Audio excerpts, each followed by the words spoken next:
Hey Westlander, how are you doing?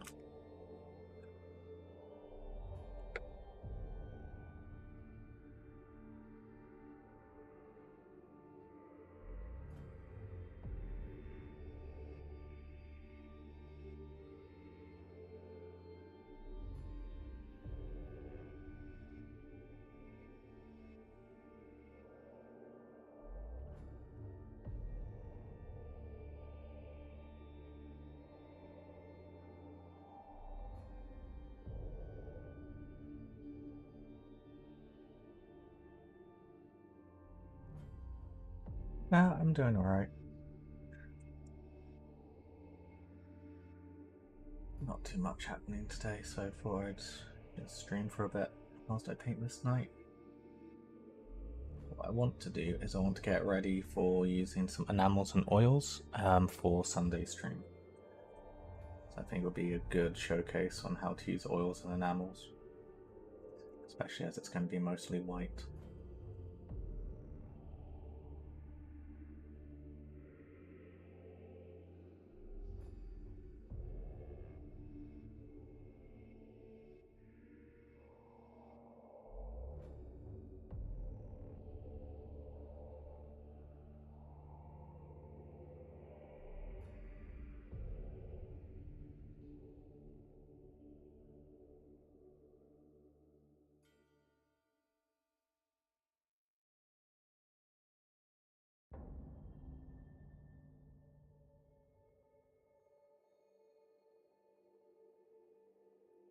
Hey Jorg, I regret to a preceptor. I really dislike the look of the gun.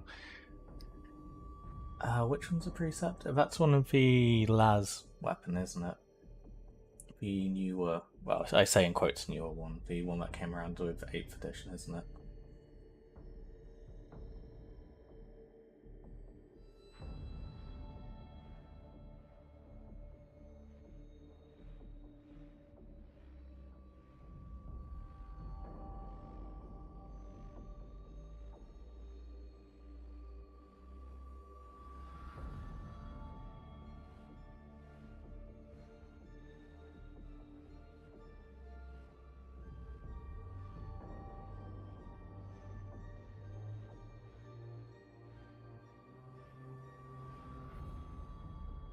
Yeah, the new 8th edition one, well, not new, but the 8th edition one, yeah.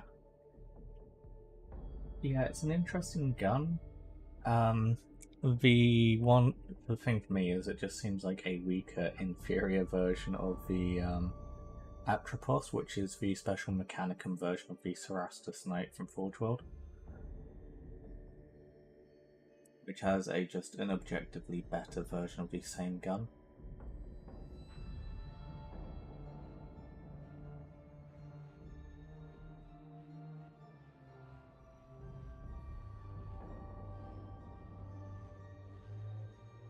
What game am I doing? I am painting an Imperial Knight. Ooh. Painting all of the silver trim.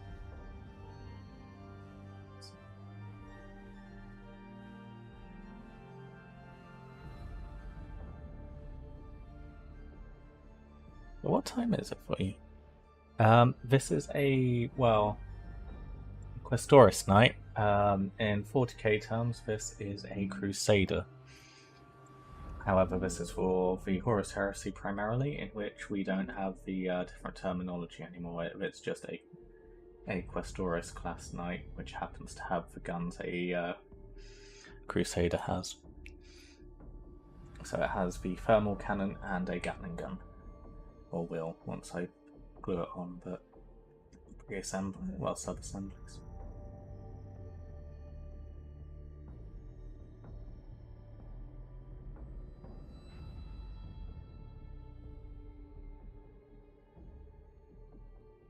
So how are you guys doing today then?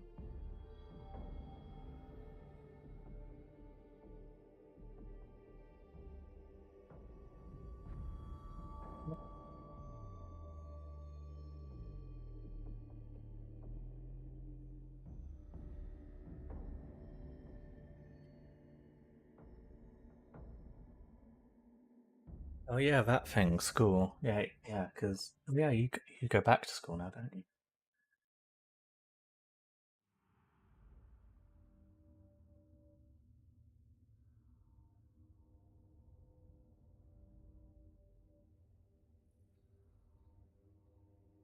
Hey Hamish, how you doing?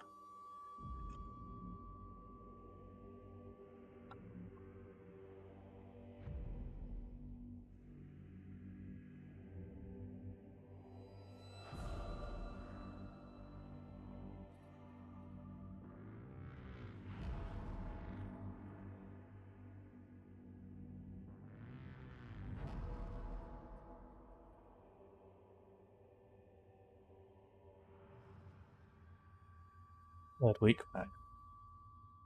Oh, I didn't realise. And hey Slacker.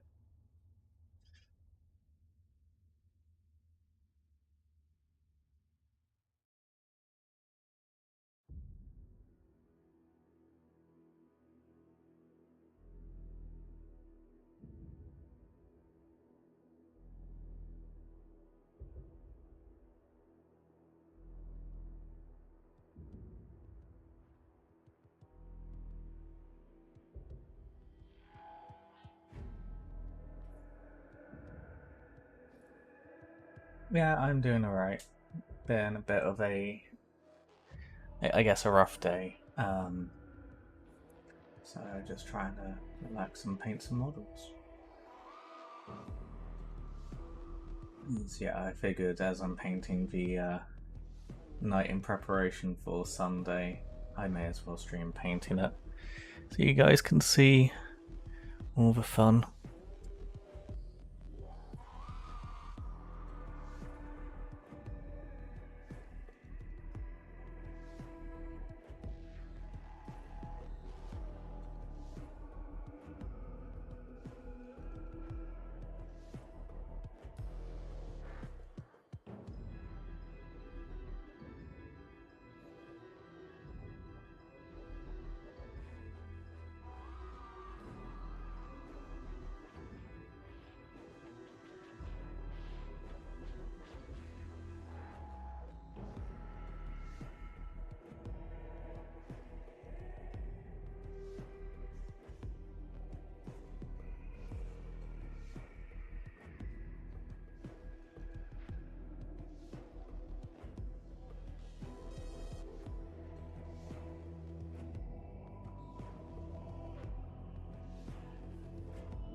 You know, they made quite a bit of a mess, Van Hamish.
We only let them get halfway with the work and parted ways. Wow.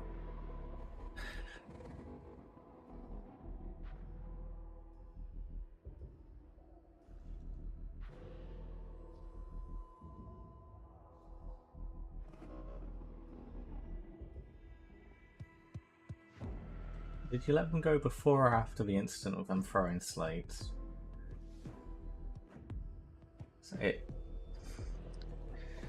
And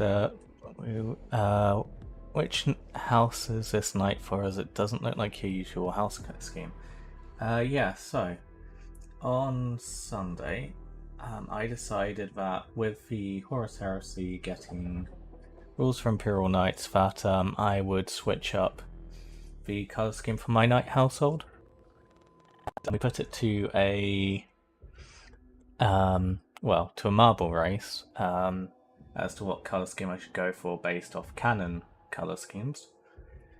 And it was a white and red household colour scheme that won. And we then found out that the house is actually meant to wear majority red instead of white.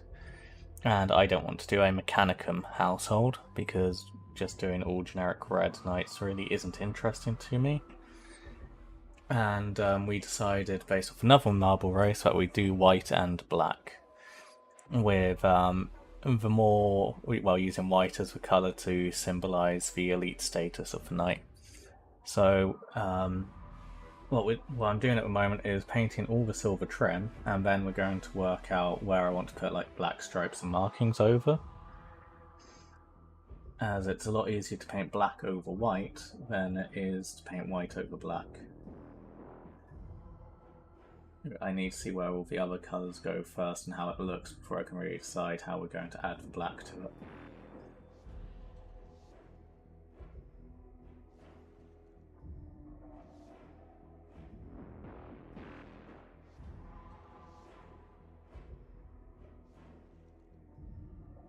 And hey Connor, I'm doing okay.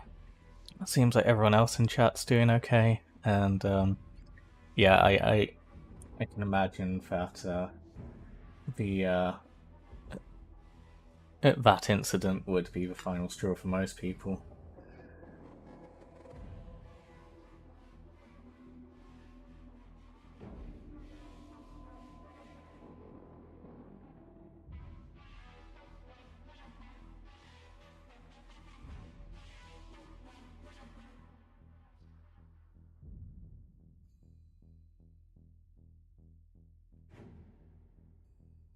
No, I won't be seeing that out loud. Lore-wise, it's probably still going to be the Knights of Britannia, just in a different colour scheme, because I want to try and further remove myself away from the old lawful household, the dominant household in that colour scheme, and I feel like whilst the knights are still all black, it's too difficult to name them anything else other than Blackstone, and with the current law changes, it really does feel like a no longer suitable name for a household which has absolutely nothing to do with Blackstone,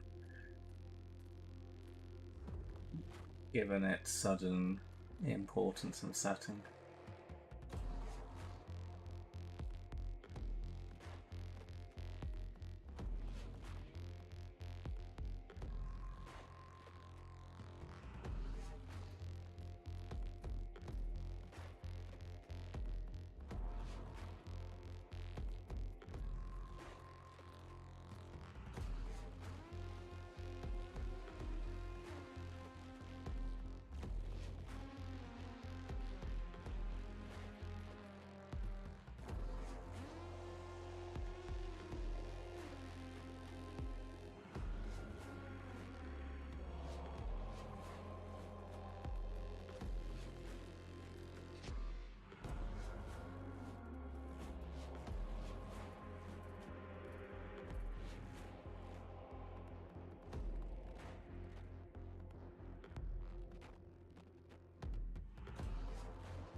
That'd be nice for you. It's threatening terrain here at the moment, but hasn't yet.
So I know Hamish is busy tidying up the mess. What about the rest of you? I mean, obviously I know Wu's also working, but the rest of you guys doing much, or?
I'm contemplating a heist of Hamish's vault. You hear that, Hamish? DB's trying to come after your money. If you give it to me, I can make sure it's kept nice and safe.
Builders. Damn, it seems like we're both beaten to Hamish's money by the builders. Oh well.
Hey Matty, how are you doing? Also, just realised the microphone was sat behind me. Hopefully that's a bit clearer for you guys.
Yeah, used to be a thing in the tabletop game as well that if you were an Ordo Malleus Inquisitor, you could run Terminator armor.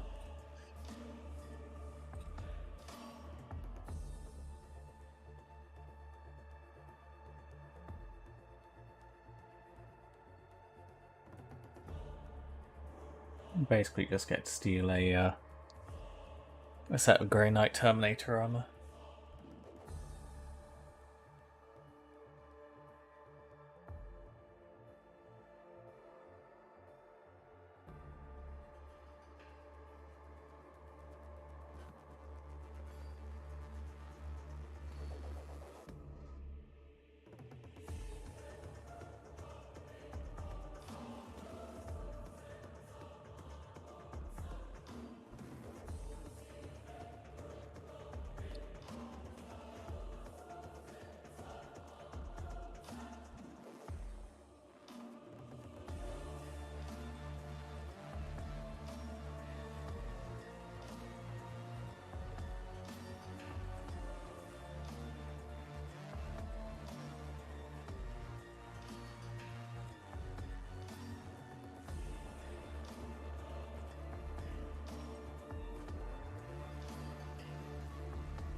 You up to much at the moment, Matty?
Let's finish some bases for my Space Marine army and played a bit of Immortal Empires for Total Warhammer 3. Nice. What faction are you playing as?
Lizard man, nice.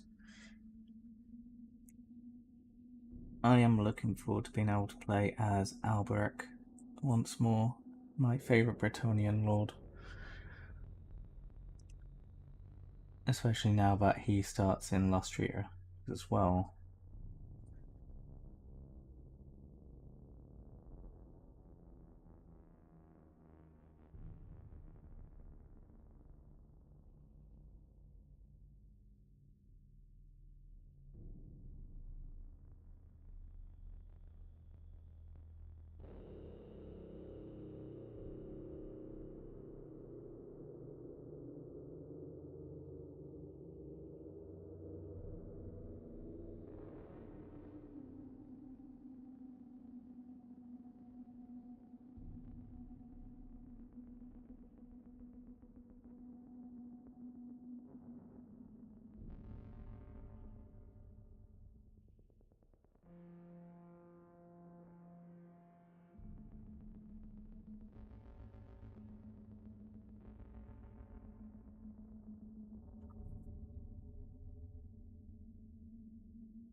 Hey Riley, how are you doing?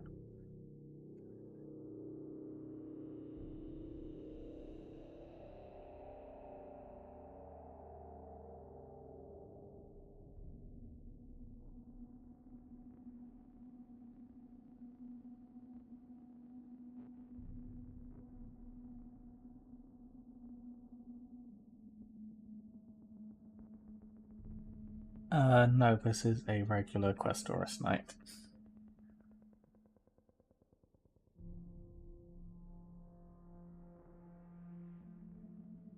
It will be MV Crusader configuration. Those automata you printed look fantastic, by the way. What printer do you have? It is a Mars 2. Nothing special, basically, well, a last generation printer. Good, I realise you probably don't know who I am, do you? No, your name doesn't sound familiar to me.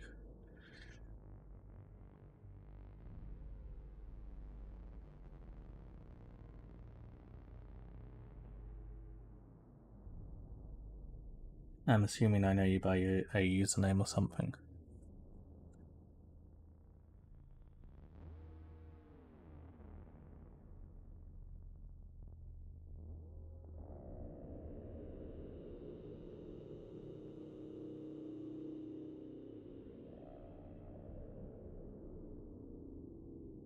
Battle 69k automata, that is. Definitely not GW, of course. Ah, hey Vader.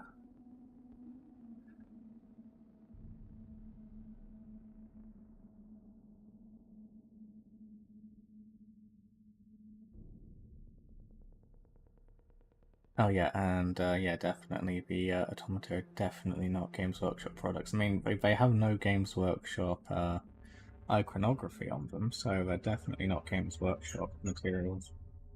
Not at all.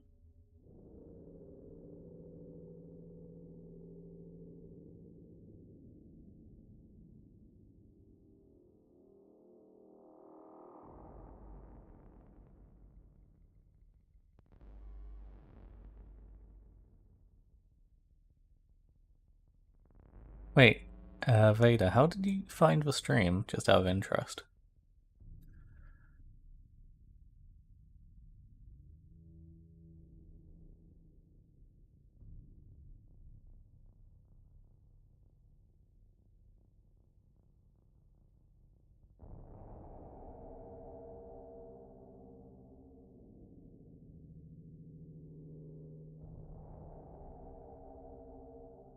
And what's the colour scheme for the knight going to be? It is going to be a black and white colour scheme, but with this one, as he's going to be a more senior knight of a household, slightly more white.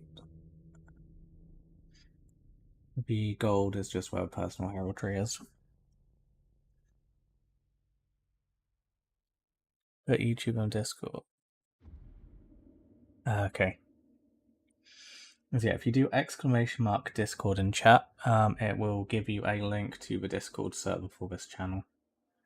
If you want to come and hang out over there.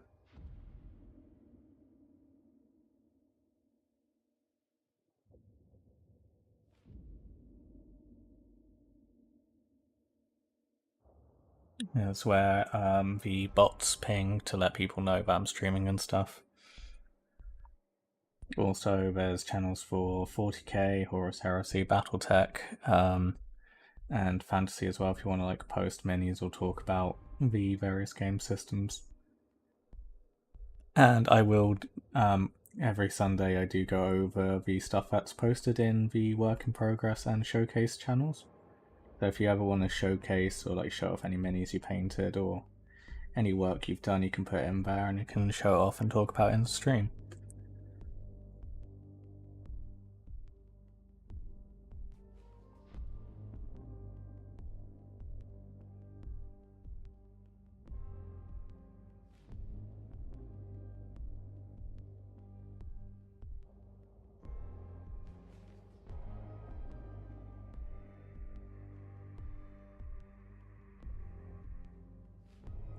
And whilst I don't think this necessarily applies to you, but if you want any special roles or any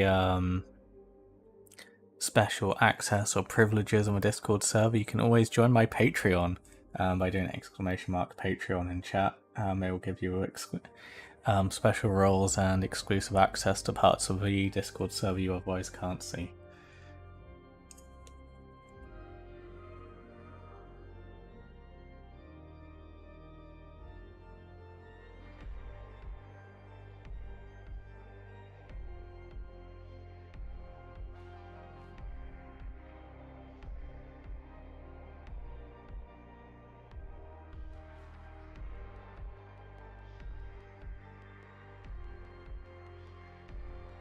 We get to try Bellica out in Warhammer 3. He feels good. Good. Yeah, I think after I've done a Bretonia campaign, I think I will probably do a Chaos Demon of some kind campaign, but I want to wait for it to...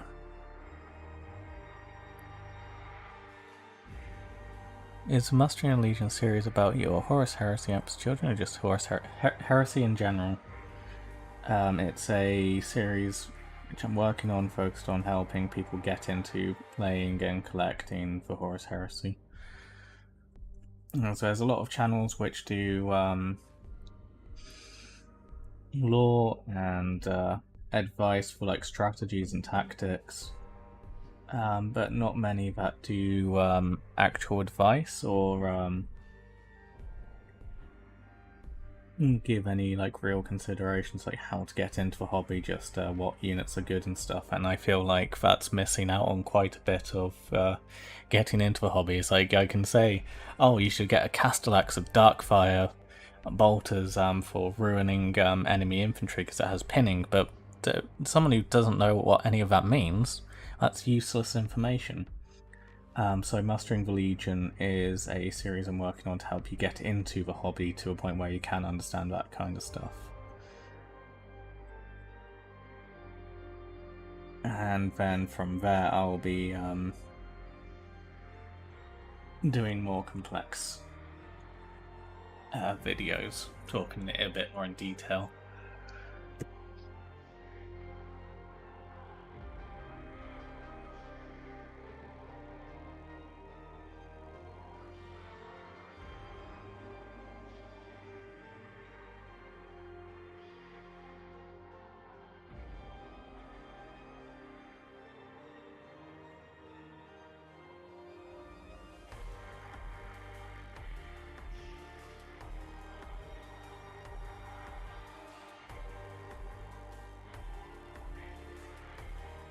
Well, I do need help getting into a hobby if my wallet wavers in a by age darkness, so cool. So episode 1, the one that's currently available, is for helping 40k people who already have a Space Marine army get into the Horus Heresy. So it goes over what units you can use and stuff.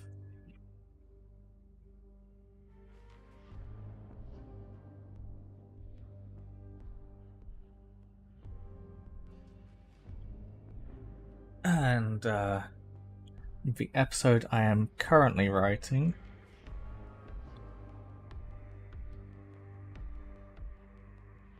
will be going over how I'd recommend getting into a heresy, and what stuff I'd recommend buying, and what advice I'd give to new players who are completely new to the hobby altogether.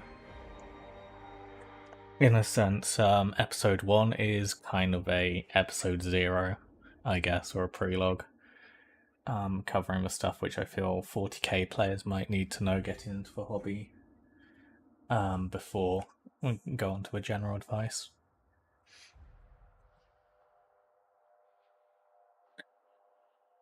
Which I guess kind of works out well here. So, do you, because you've been into Warhammer for a while, do you have any 40k stuff, hobby wise?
Are they for a first founding chapter, or are they homebrew, or?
You want to be keeping them? Well, are you wanting to keep your unpainted ones for the 40k army, or would you want to turn them into 30k Marines?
For the most part, I use other brands. So the gold I'm using at the moment is Metal and Alchemy Necro Gold from Scale Color.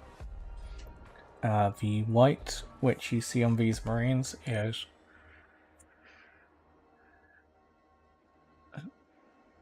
not on these Marines, on this Knight, is Tamiya XF2. The eye lenses will be Green Stuff World, Fluor, Neon Pink.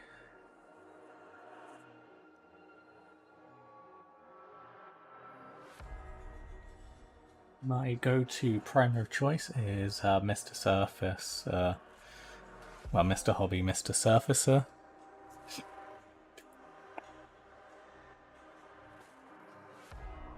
I also use a lot of Ink Tensity, which is also by Scale Color.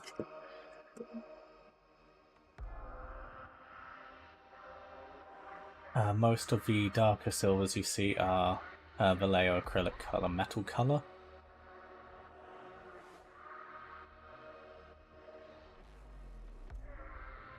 But I do make use of a lot of contrast paints as well.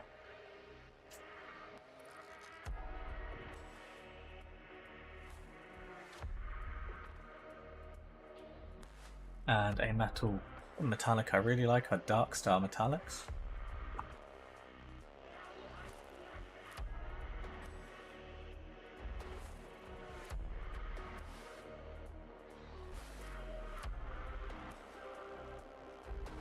And I do use a lot of Scale Color 75 acrylic paints as well.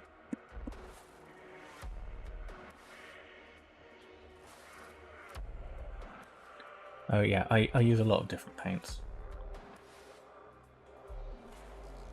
And also spray can, you can see here is my primer of choice.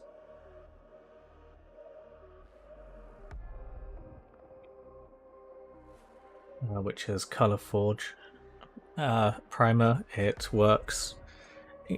I personally feel like it does a better job than Games Workshop stuff. Almost everyone else I know seems to think that it's identical to the Games Workshop primers, and it is cheaper than Games Workshop's primers. However, I don't think it's available in the US just yet.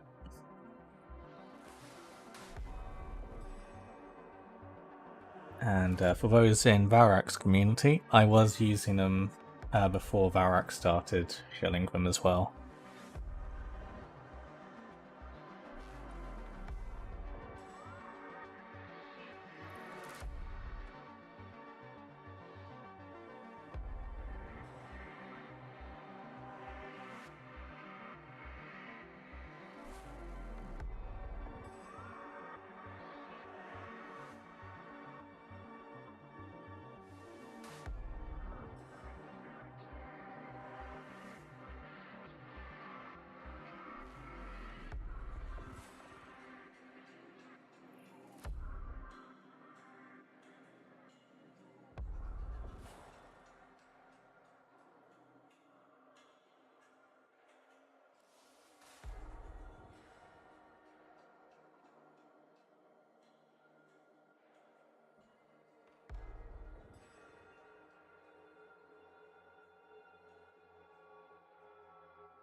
Yeah, the Colour Forge sprays are really good.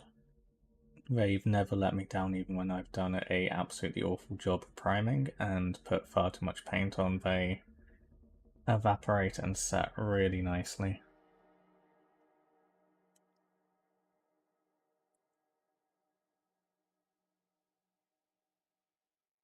And so many models I would have had to have written off if I primed them with another primer can. But the Colour Forge stuff just sat really well and smooth. Even during the heat wave, by the way, I used it on a couple of models. And even when it was too hot for it, it still primed quite well. Although I will stress, don't just take my word for it and try it when it's too hot. I was just lucky.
Apparently, Colour Forge still works great as a glue as well. That's amazing. So yeah, this night frame is primed in using a can.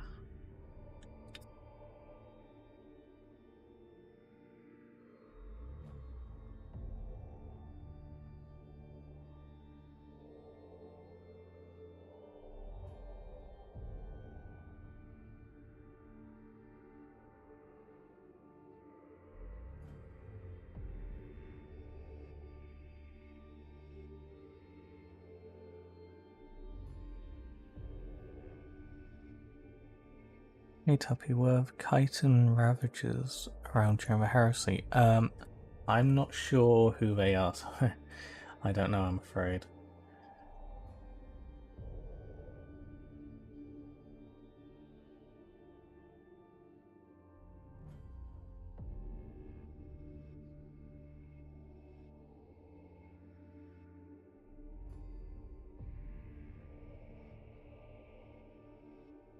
And my 40k full on Primaris Ultramarine army is done, ready for next year when 10th edition comes. All need is dice and a codex. Nice.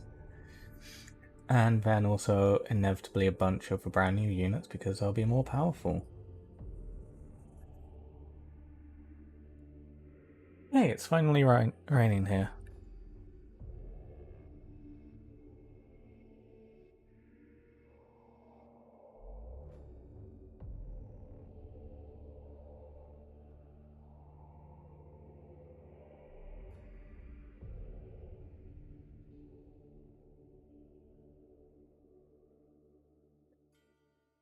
Big Stompy. Big corn Stompy robot.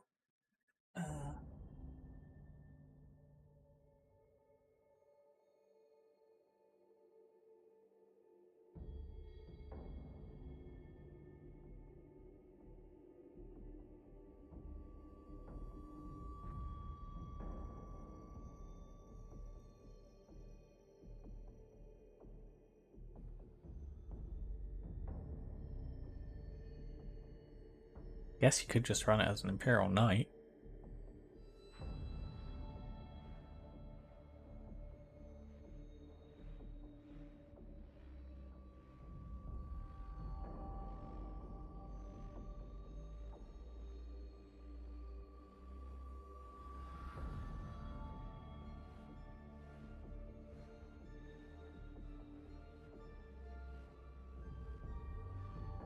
Yes, I do play Horus Heresy Legions.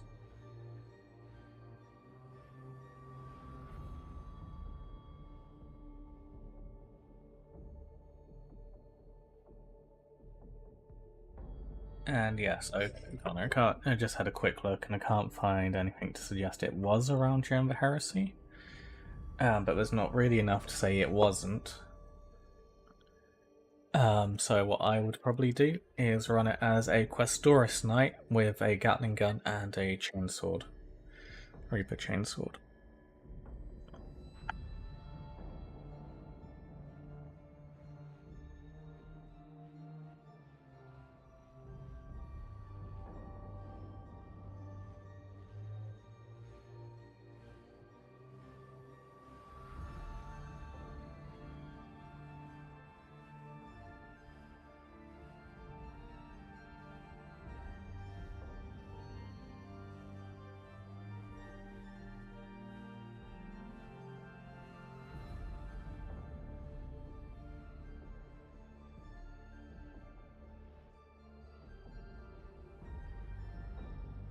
No one particularly like to play in Legions. At the moment, I've been really enjoying playing.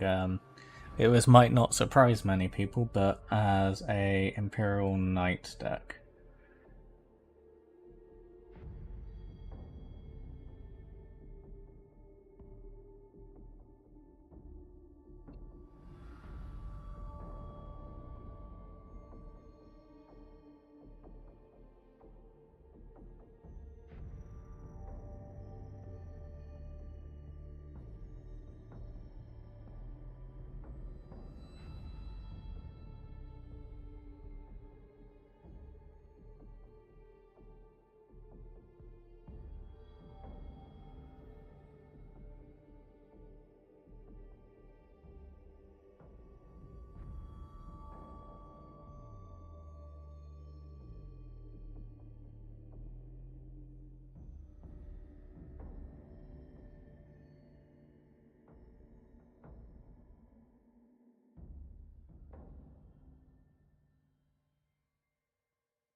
Oh, and also, Connor, if it stands even because it has the Gatling gun and a power weapon, doesn't it?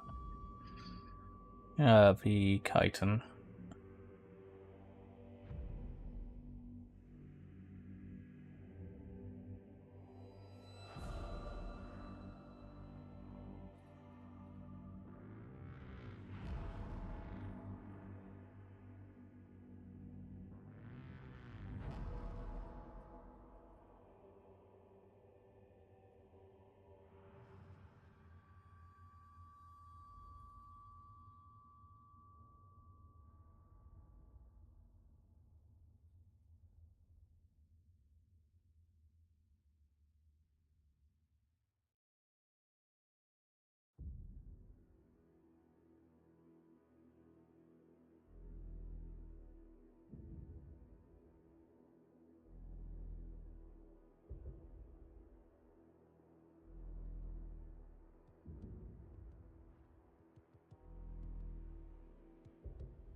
When the player saved up enough for the Age of Darkness box, it shows up tomorrow.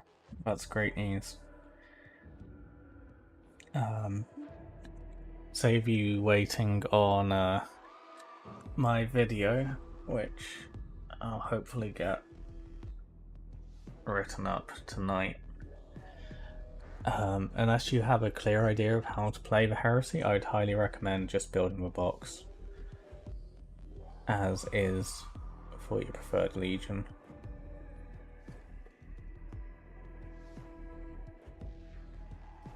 I'm going to assume because you're asking about a chitin that's World Eaters.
That's quite. What advice can I give you?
Okay, so having a quick look. Do you have any existing 40k models?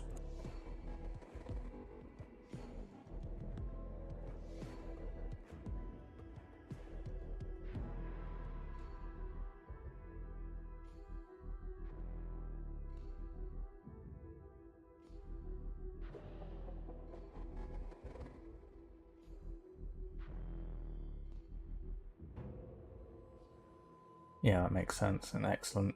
Because what you want to do is make sure that all your sergeants have chain axes if you have any. If not, you probably have some spare chain swords. Put those on instead of the power swords in the box.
As yeah, my recommendation for anyone who's getting into a Horus Heresy is to buy the Age of Darkness box and run it as it's recommended from the box. So, you know, build your tactical marines as tactical marines and so on. But where possible, take the Legion specific upgrades if you can.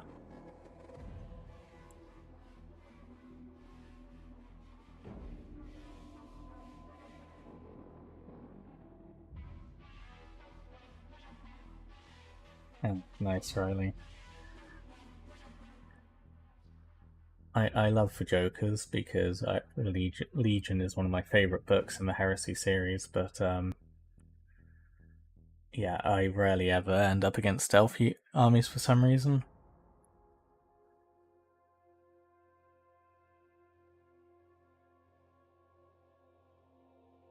Oh, yeah, buy the Age of Darkness box, build it up with all the Legion specific stuff that you can, but still build it as intended in the box and just play a few games with that to get used to it.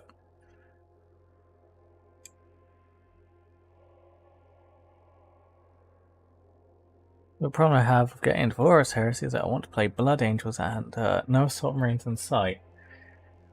Well, give it a week, that might be different. According to the rumours that we've been hearing, the Assault Marine stuff could be coming sooner rather than later. And I think it will come in form of one of these Legion upgrade boxes.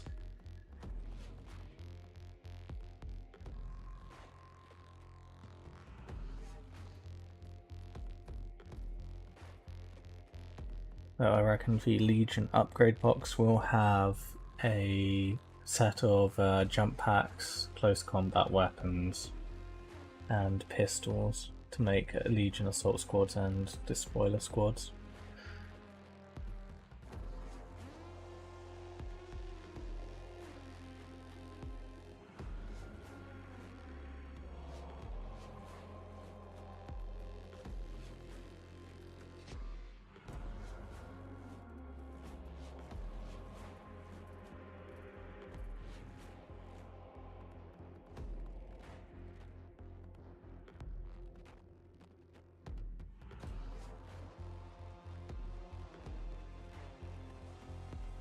And turn the Terminators into Red Butchers. I'd certainly equip them in a similar way because that's just kind of suitable to the World Eaters anyway. Let's have a quick look at the rules for them.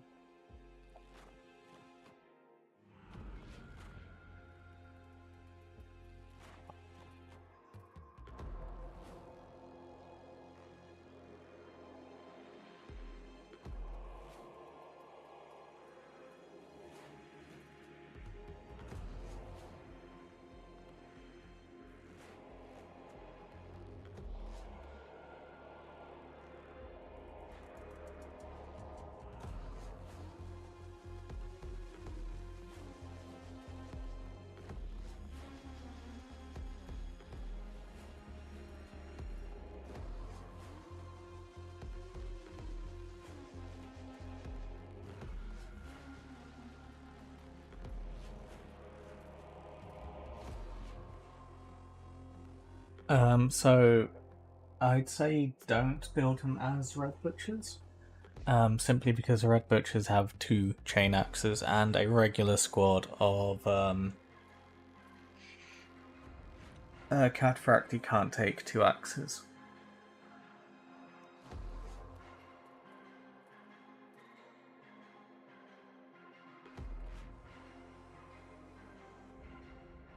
Just bought some Mark II Assault Marines in resin off eBay because they look cool. I'm wondering if I can arm them with scythes to make them somewhat thematic with my Death Guard. Let's have a look.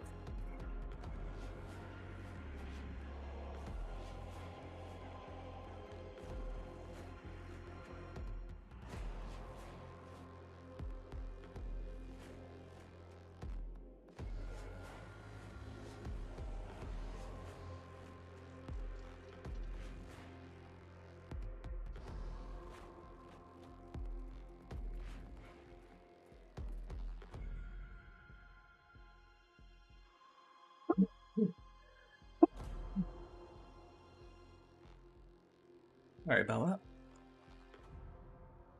that. Alrighty, let's take a look at Legion Assault Squads.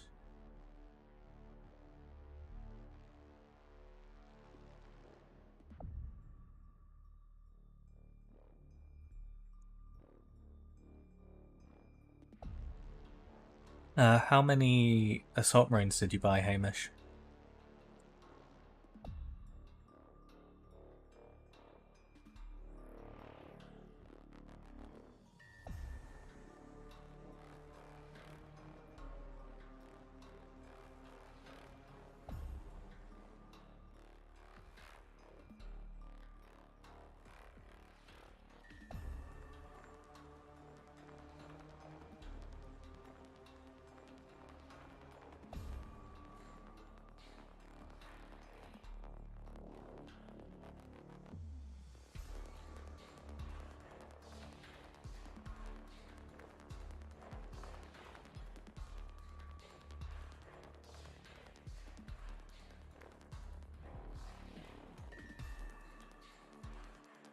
And yeah, I absolutely love Mark II. It is by far my favourite mark of armour.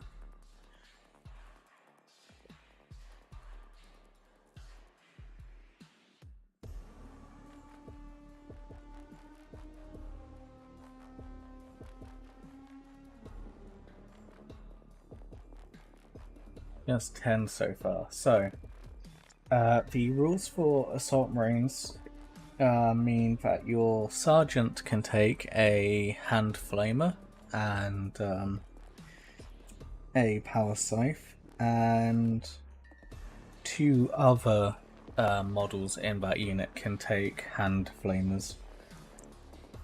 You wouldn't be able to switch them out for power scythes, because only unit models for character type can take the power scythe. And then you could always switch those hand flamers out for the Alchem pistols, which are your Death Guard special versions. A alternative thing you could do is you could run them as a Legion veteran squad.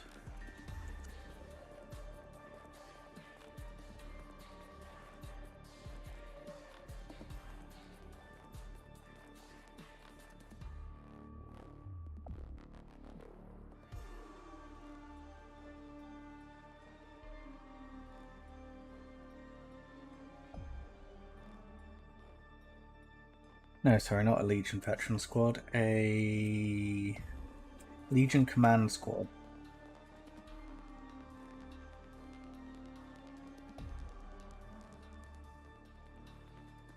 As I believe the Chosen Warriors special rule, which they have.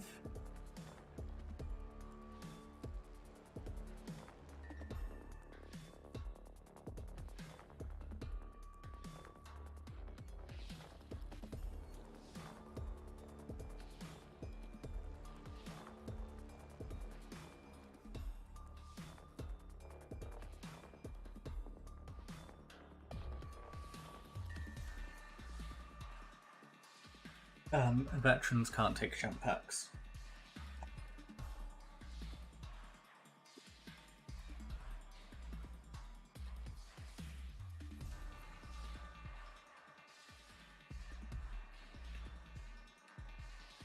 Okay. So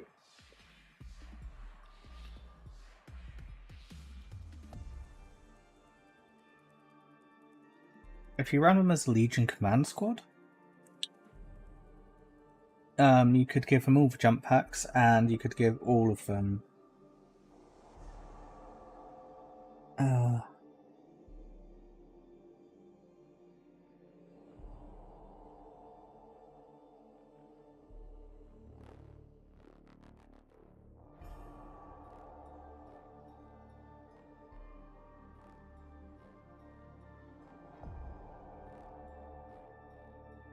Nope, never mind. Assault Marines are your only real choice if you want to maximize flamers.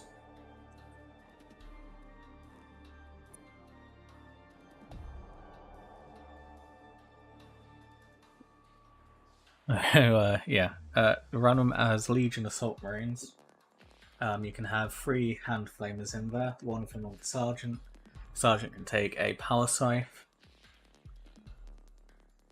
And I'd recommend switching them all out for the Alchem Flowers, which before you use, you have to roll a dice, and on a roll of 1, you hit yourself instead. So all you have to do is take an armor save against it. But all the model you get Fleshbane on it, which means you wound the enemies on a 2. Which makes even a pistol very dangerous.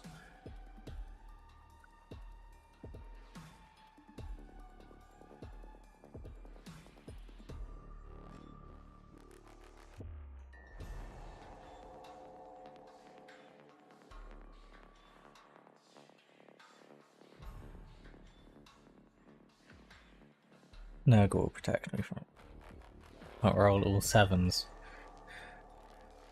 Wait, hold on a second.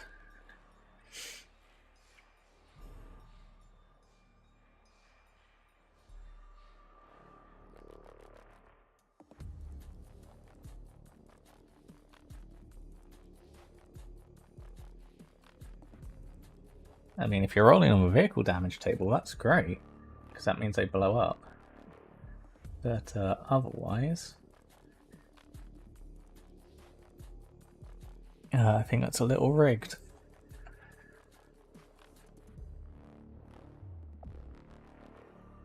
Also, rolling all 7s at every moment is not necessarily a good idea, because that's the leadership value of a Space Marine. And if you're ever required to do a leadership test, that might not go in your favour.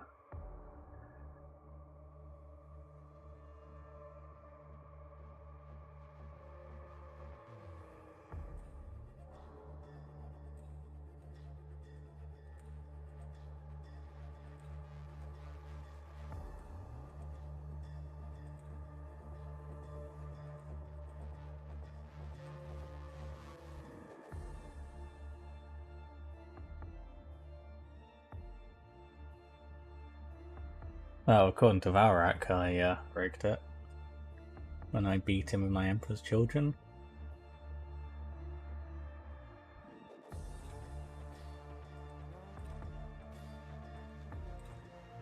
On that note, there's only the game afterwards that I realised, when I was playing against my partner afterwards, I realised something. Rogel Dawn should have died.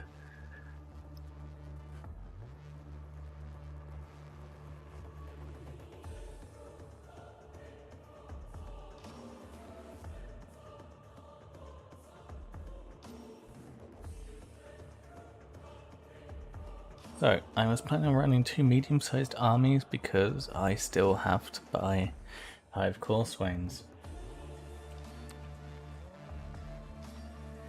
Yeah?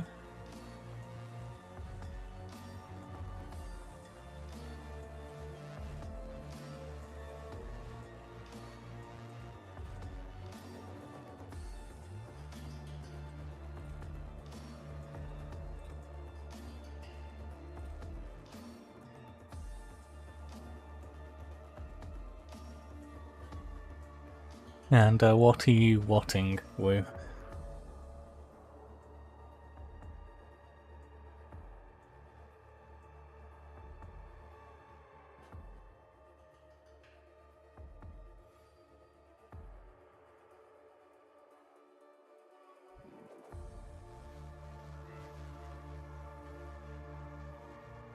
And hey, James.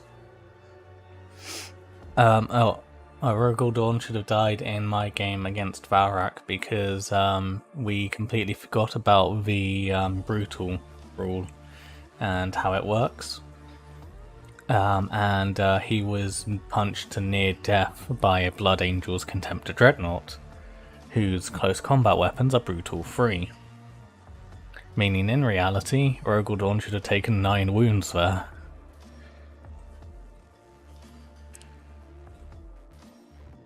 So he should have been dead before Fulgrim even entered the battlefield. And hey James, how are you doing?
So yeah, in reality, to use Scamrak's own logic against him, Varak cheated. And Rogel Dawn should have been dead, meaning even by his own logic of the Primarch with the most wounds left on him by the end of the game should have won. It should have been Fulgrim because Dawn was dead.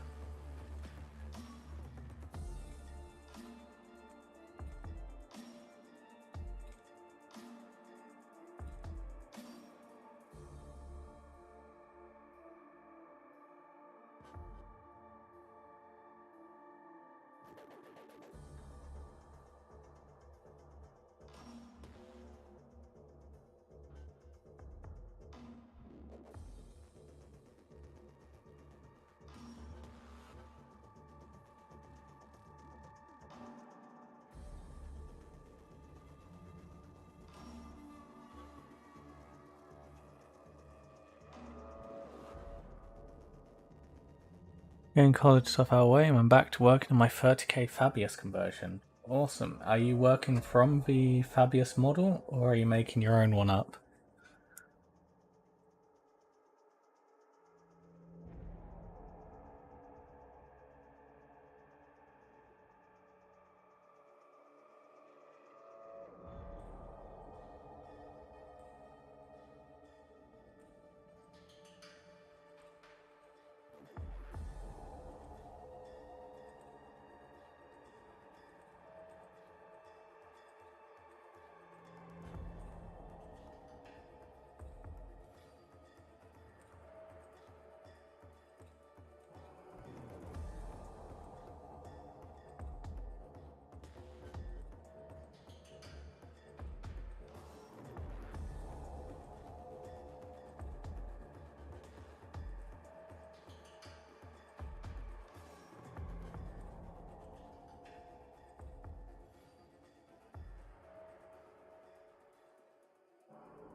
Since World Eater Stone Age Transport, should I give Land Raiders to my Dark Angels? I guess. I mean, it's also a very good firing support system anyway. Because you got your all the las cannons on it, so even if you don't really use it as a transport, it's still a good heavy support choice and a good way to get firepower, which is in a very difficult to kill vehicle.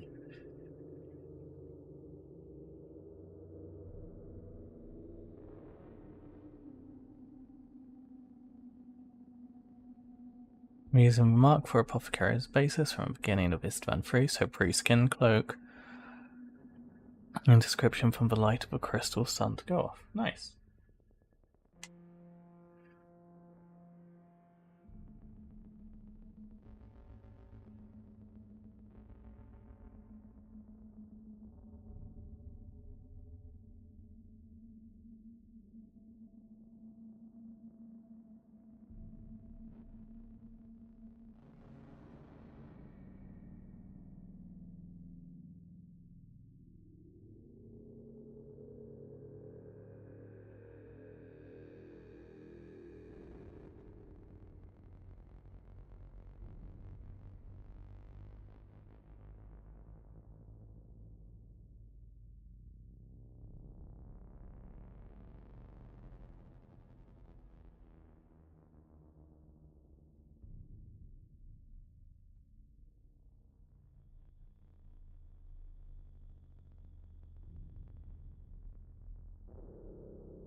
Kind of just tell to stop complaining and get him a tank. Got it.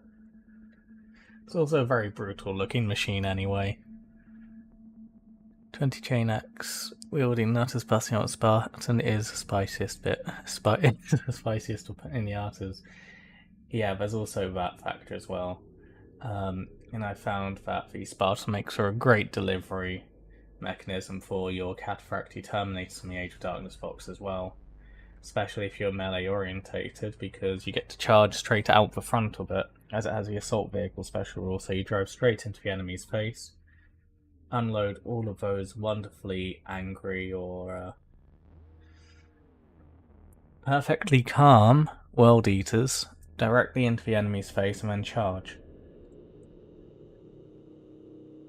Especially as the Spartan has a movement characteristic of 12 and Cataphractii only have a movement characteristic of 6. Meaning that you halve the amount of time it takes for you to get into the enemy's face.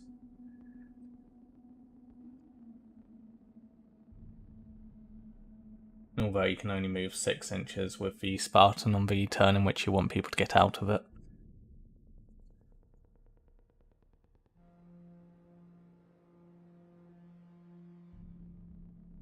The simulator is slowing down to a stop.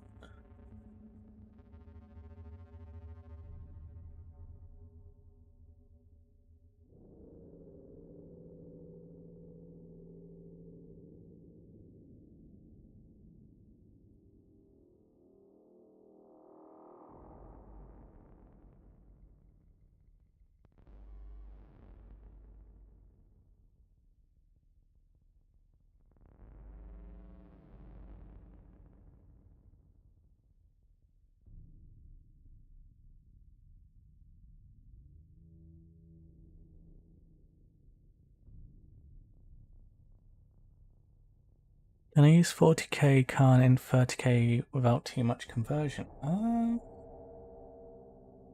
That's a good question. When did he properly fall to Khorne? I am not overly familiar with Khan's lore. Because I think that would be the main thing. And to be perfectly honest, I would do it the other way around and use the Horus Heresy Khan model in 40k, because I think the Khan model for 30k just looks incredible.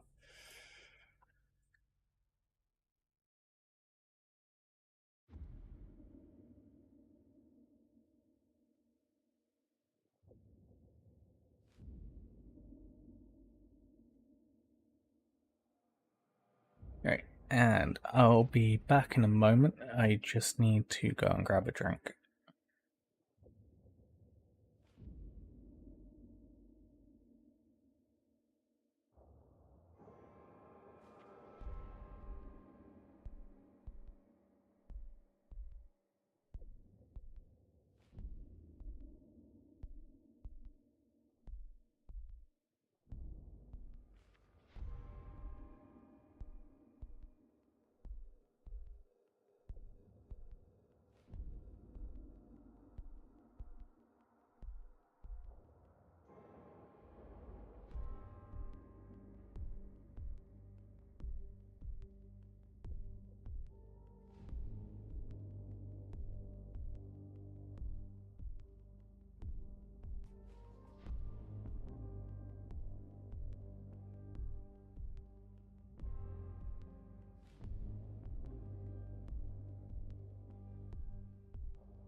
And I am back. Now equipped with an energy drink.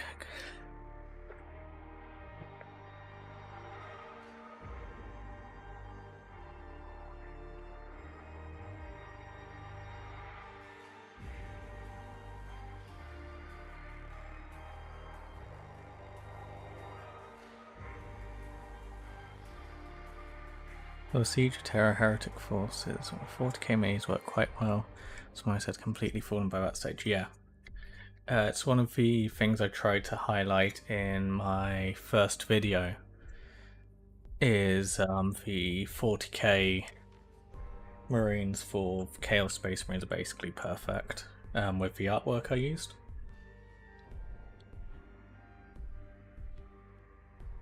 And whilst you're waiting for paint to dry, shall we have a look through the Visions of Heresy book?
You actually formatted really well. Okay, so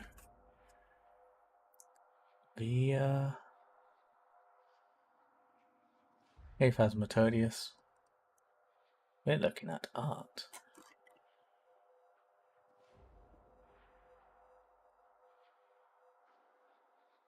Oh, Visions of Heresy. Quite possibly one of my favourite, I guess, series of books, even though it was only two. It's a compilation of basically all the artwork from pre and also current, pre Forge World and pre Black Library getting their hands on the IP. But also some of the newer stuff, like this brilliant artwork here.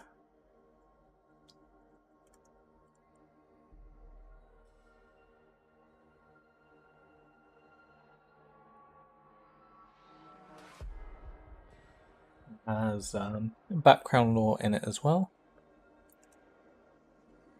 But for most part, this is designed to be a book just filled with all the beautiful artwork and images, which you would have seen in Mastering the Legion. As this is all Heresy era artwork, I feel like it's relevant for me to use as background images and references.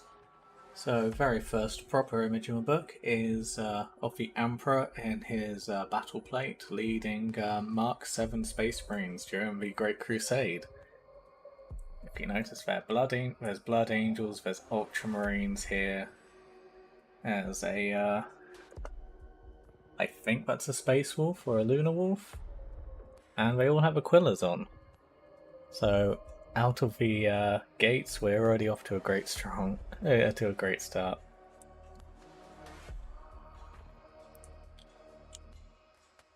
And we have the Blanche artwork for the Emperor, which is what all newer artwork is actually based off, and is incredible. The Imperial Palace.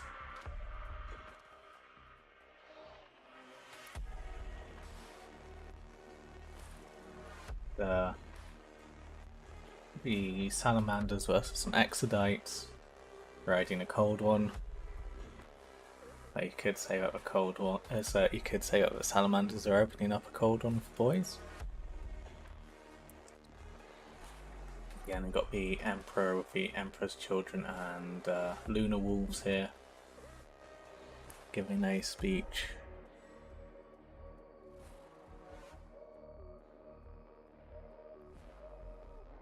Sister of Silence and Malkador. More artwork of the Golden Palace.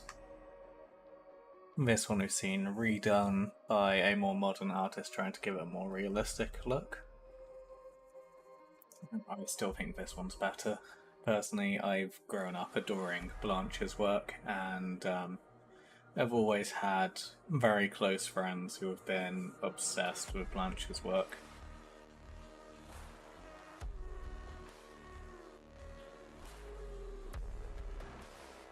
Okay, logistics officer, some Imperial Army.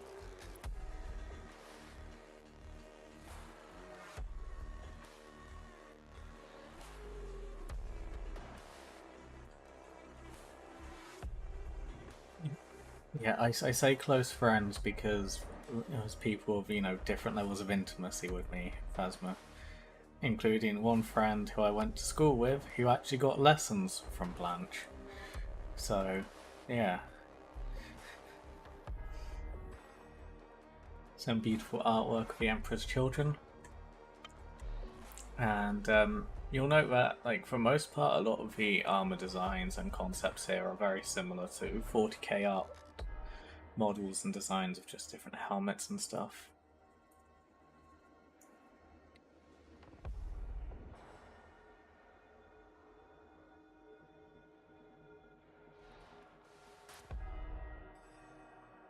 And here we have some more up-to-date artwork of the different Space Marines legions.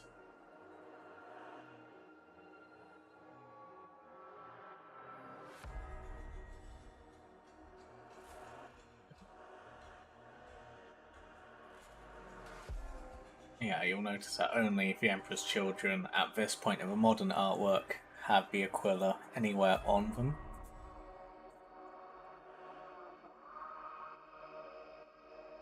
I say as I notice one immediately in the World Eater, but okay. And the Ultramarine. Okay, something weird's happened. That looked cool. It's only the Ultramarines the Emperor's children have a chest. And we also get to see the pre-censorship and post-censorship word bearers here.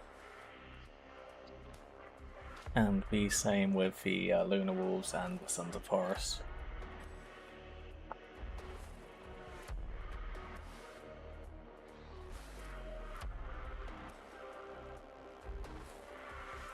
Some beautiful artwork of a Death Guard by Blanche again.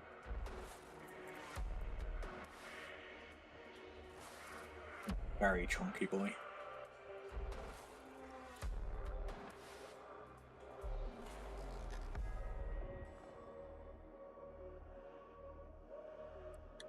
And this is of an Emperor's Children model, well, character. So he has a plasma pistol and a power axe.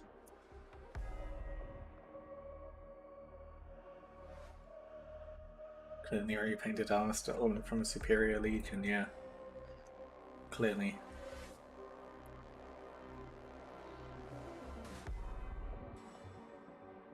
Yeah, it's just a black shader because it's not interesting. It's there, but you don't need to know what a backpack looks like.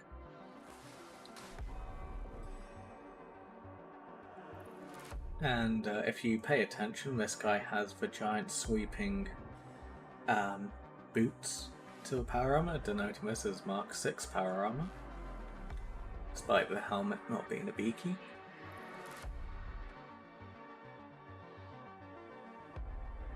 And again, we have some more Emperor's Children, this time painted in silver.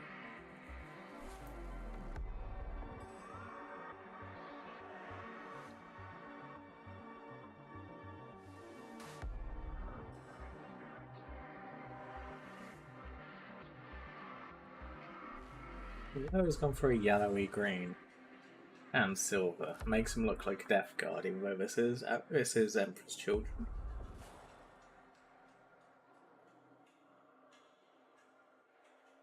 We have a World Eater in absolutely ridiculous armor.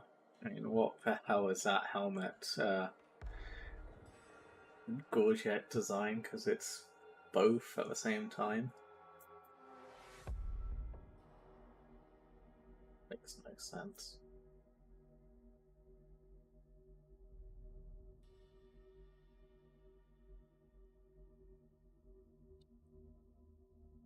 But you can see where the in quotes saturnine Terminator armor comes from.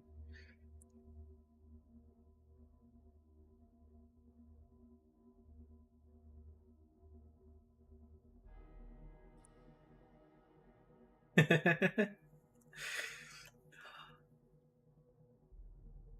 have another Emperor's Children Phoenix Guard model.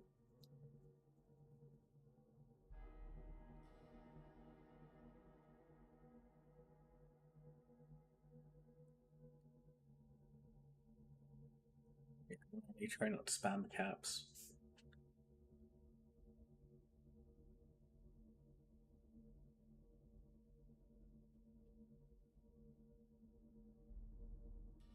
Hey, I know you're passionate about it and love the silliness of it, but yeah, try not to spam caps. Oh yeah, a Phoenix Guard again. I like the weird design in the shoulder plate, implying it's made out of multiple panels despite being completely smooth and round.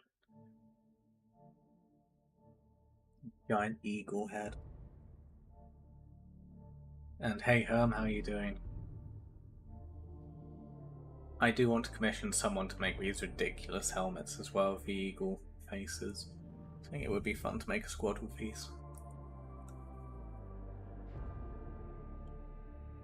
Here we have a Space Marine veteran of a unidentifiable legion.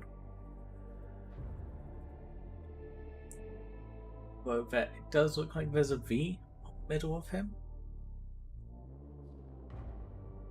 So I'd assume this is probably meant to be White Scars, but I can't tell.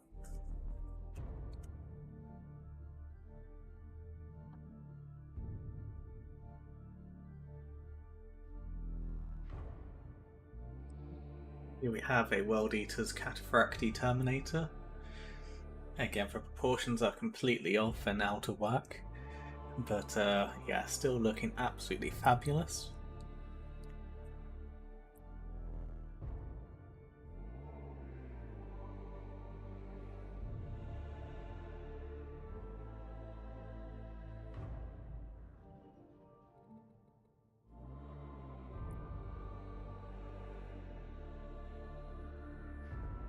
The Lunar Wolf.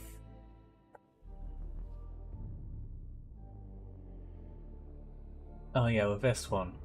I'm just going to zoom in a second on what the title of this piece is.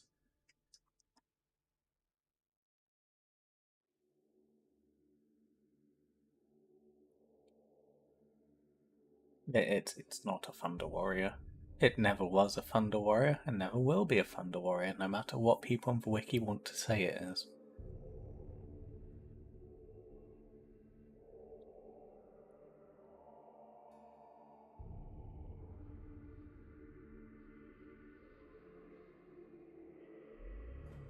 Hang on, what are you doing?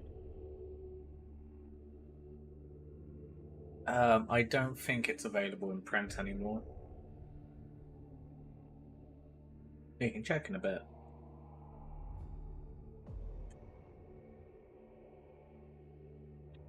A Lunar Wolf Space Marine.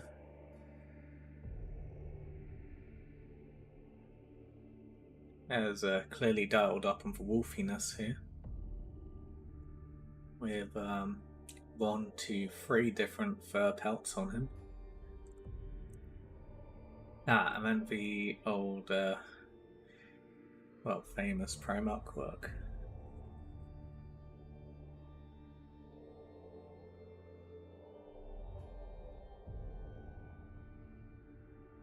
Two of the best Primarchs stood next to each other, with a loser as a barrier.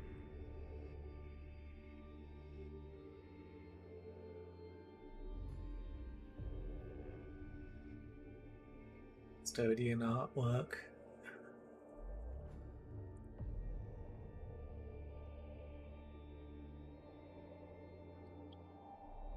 Now all of these huge helmets clearly to offer protection to the massive Chad jaws all these Marines have.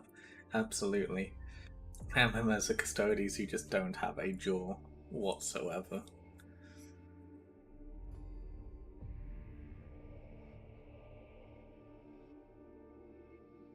Also clearly got hips.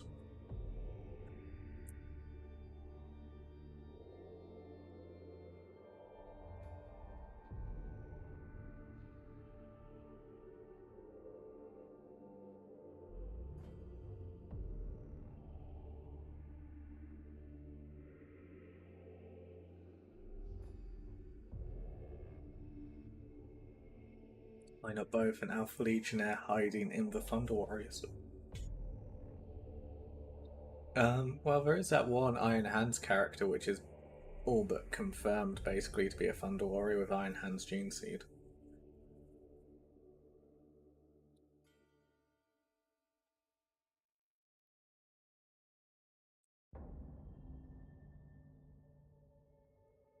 I don't really have much to say about Custodies. They're not really something that interests me that much.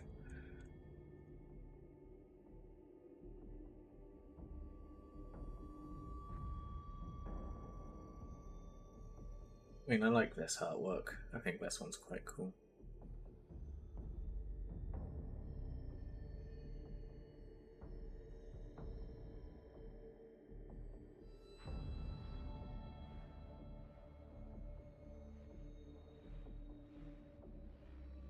And we have an Imperial Army Commander, highlighting that throughout the 40k timeline they've always been flamboyant and over the top in their sense of fashion.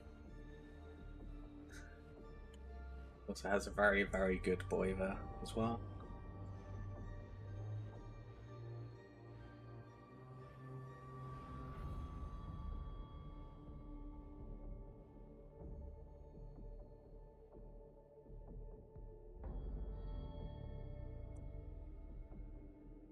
Space Marine captains. I've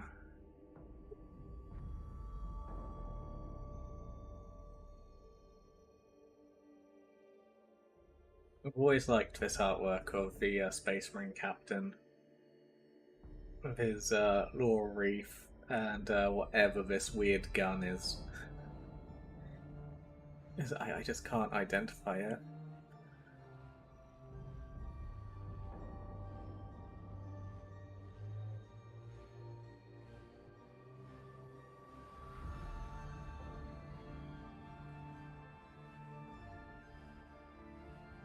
It's just a really wonky artwork. An Administratum Scrivener. And the very, very, very small humanoid thing on a chain following him. It seems to be processing and or writing everything for the guy walking around.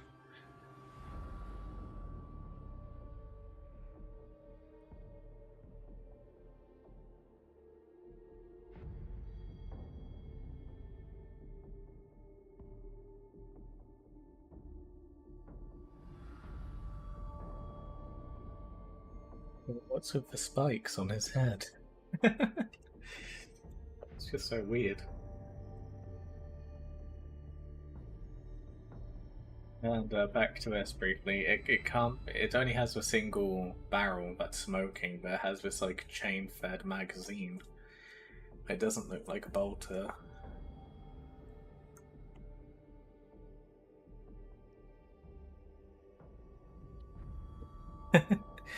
Emotional support servitor.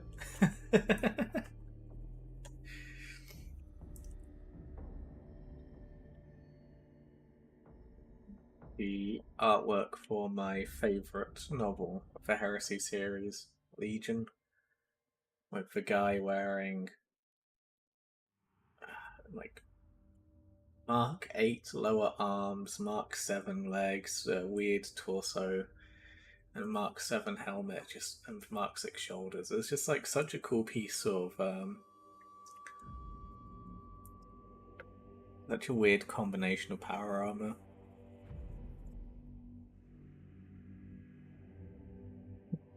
It's a Warhammer version of Grogu.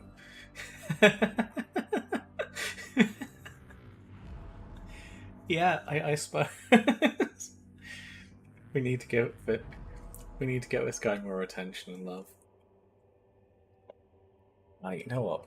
What we can do is I just quickly use the snipping tool and turn him into a emoji on the Discord server.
There you go. You can now spam the boy in sticker form on the Discord server.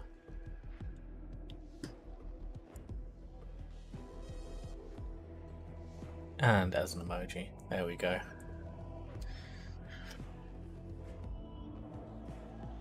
Rangers always pat it so put spikes on it. And I made coffee 40 minutes ago, forgot to drink it.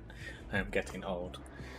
Yeah, don't let the coffee get too cold because room temperature coffee is just depressing. Very cold coffee is refreshing though.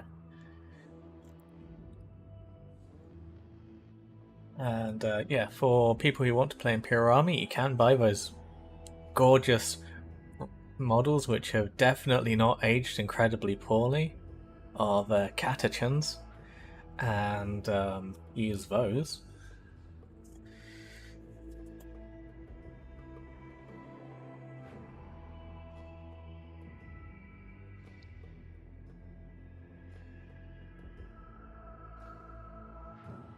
Or you can do the superior option and use Vostroyan Firstborns.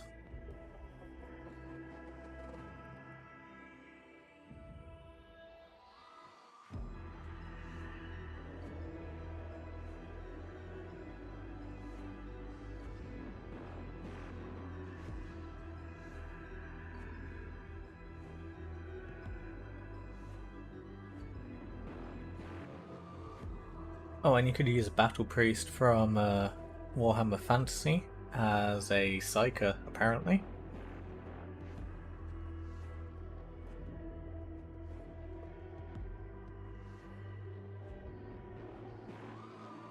Looks like some kind of sickle as a bayonet on whatever that guy's weapon is.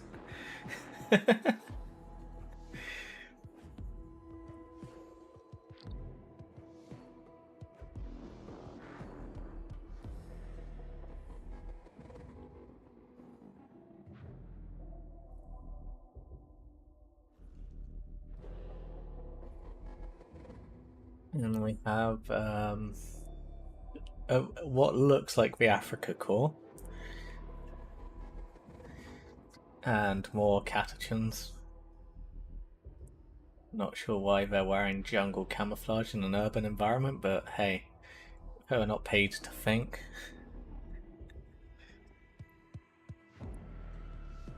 And people have asked me in the past, does the Chimera exist in the Horus Heresy? And apparently, yes. Although, if I remember correctly, it's a more modern vehicle.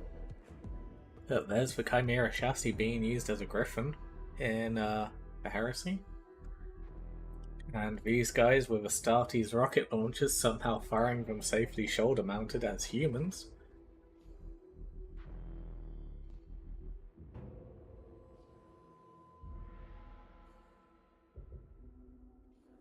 Yeah, just deployed to the concrete jungle. Yeah, true.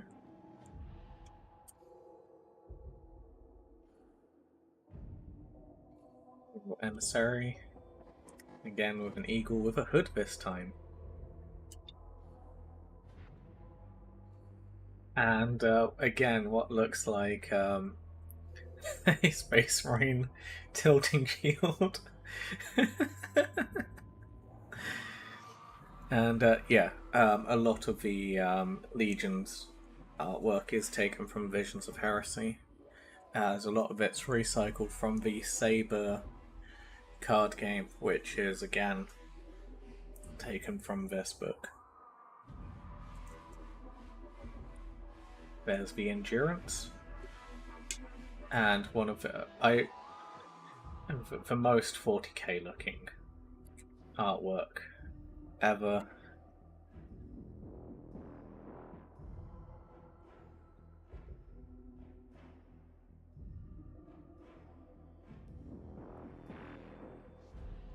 I just love this piece of artwork. If there was one image which I'd use to explain the overall setting of the of 40k, I think it would just be this image. Just the idea that we are intentionally going to fly into something that looks that horrific and that nightmarish, following a beacon through it, with ships that look like cathedrals. And hey Anonymous, how are you doing? And you've got tentacles, you've got faces, you've got giant jaws. And yeah, it's like for a lot of people who are only coming into 40k now in like 8th, 9th edition, you probably won't be familiar with this artwork, but this used to be in almost all of the older rulebooks, I think. I distinctly remember it being in the 5th and 6th edition rulebooks. A nightmare space butthole, yes. That's basically what this is.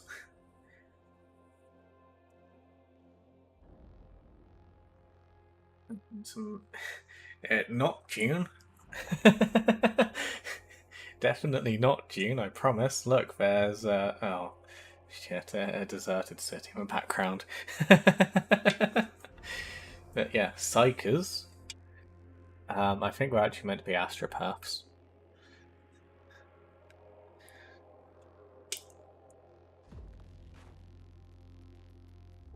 And then we have demons.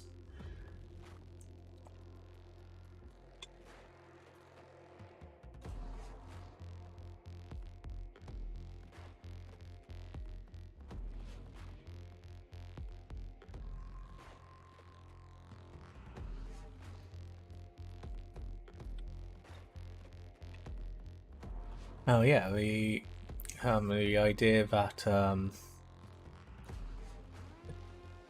I just read it. Hamish said, "Well, we clearly know where June got their ideas from." Yeah, because June is totally original. Didn't rip off 40k. That's how I picture warp in all stories. Yeah, it's why they have to have a shielding up. To physically stop people staring out and being corrupted or having their minds shattered by what they're witnessing.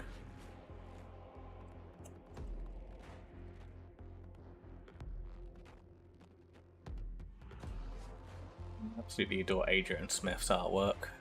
He's the guy who painted the Nurgle demons at the top there.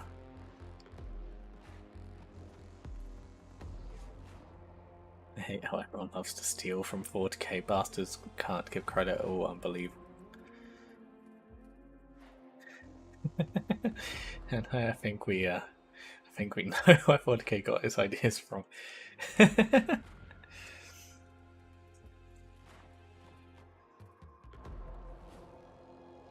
June is just a self-insert sci-fi fiction Amps wrote of himself in the early years. Yeah.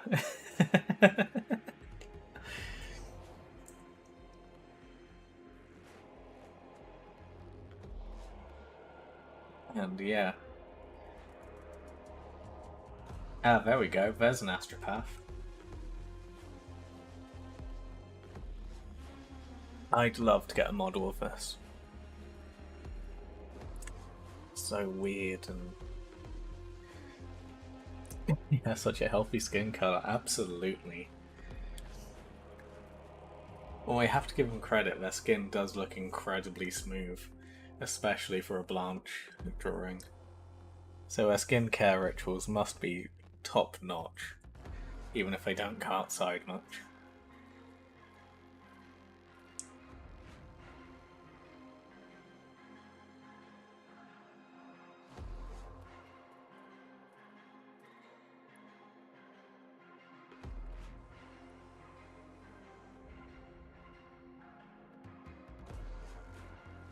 Does he have 2 walking sticks? Yes. It looks like he has a staff and a walking stick.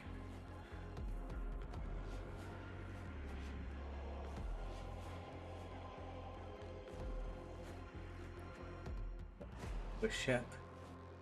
Yes, one for walkies and one. Well, it's more one for walkies and one for zapping.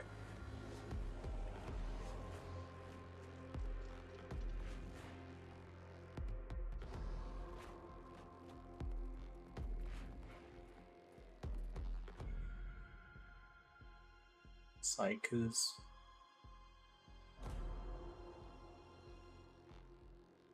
See, I quite like this artwork because you can see blurred into the background the demons trying to get at the guy.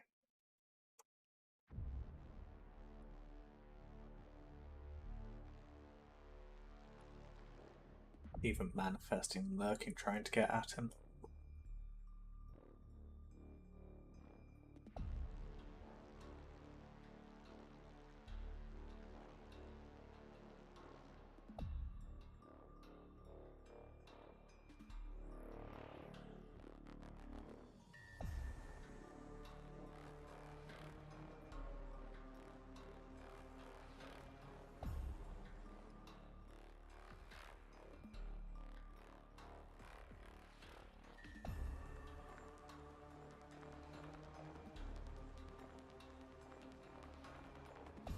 Ah, and now the Sisters of Silence. There's one faction I dislike more. Sisters of Battle, it's the Sisters of Silence. I feel like they dial up all the things which I dislike about Sisters of Battle to an incredible extreme. and that's a topic which I won't go into on YouTube or Twitch, but we can talk about more in Discord. But yeah, we'll blitz through this. Those ones look very chaotic. If they weren't blanks, I'd assume those were chaos cultists.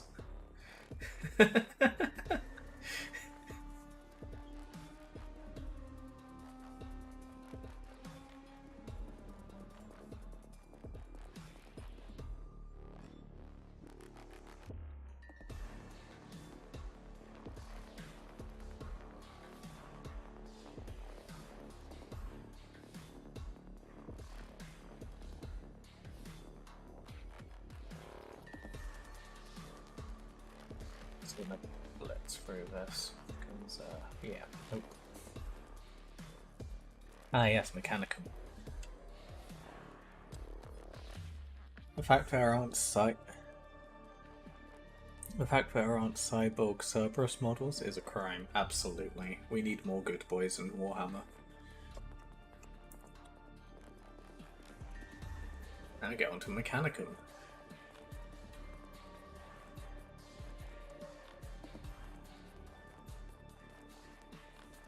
I want more models with these little things. I don't know what they are, but they're adorable.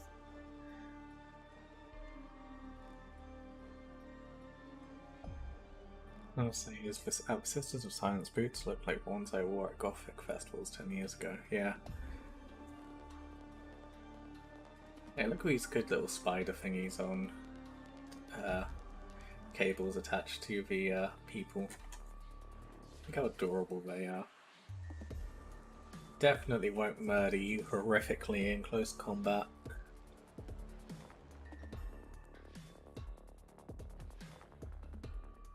Oh, nice.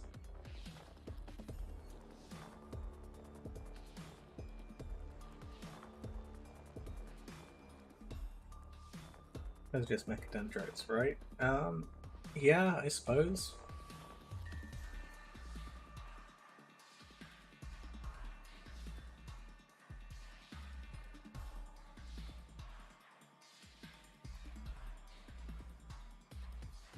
Or how other things.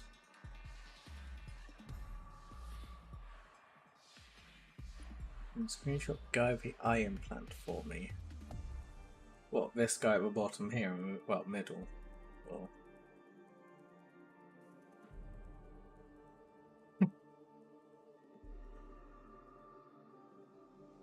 Oh, Alpha Row.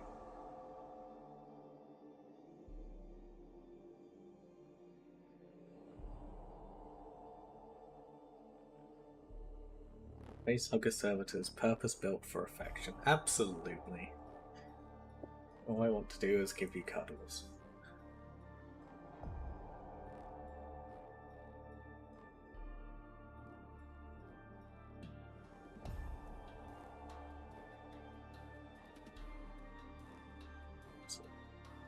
Yeah, I'll get you that screenshot after once the stream's finished.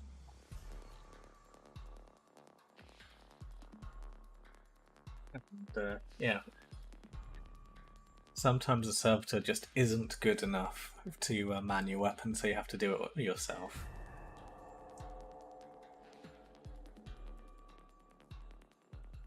Love how goofy this is. Like, again, small boy servitor to act as an ammunition feeder. Just all you can really see in the hood is his nose and then just the green glowing eyes of intent as he just holds down what I'm assuming is where the triggers are, blasting the gun.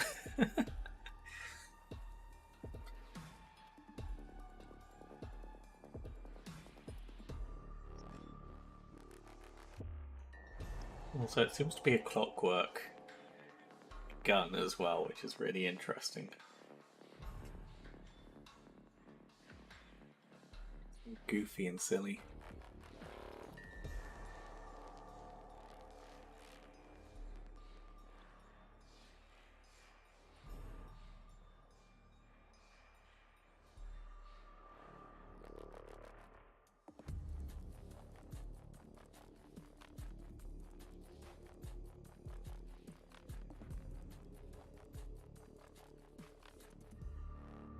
Ambassador Melgator. Effectively the Erebus of the Mechanicum. An absolute bastard. No one likes Ambassador Melgator. Unless you're a fucking heretic.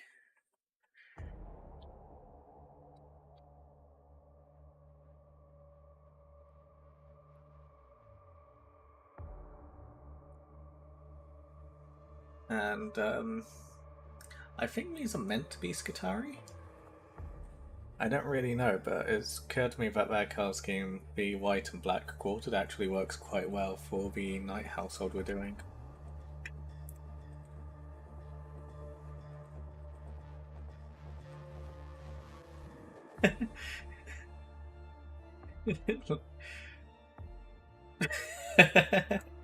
You're not wrong.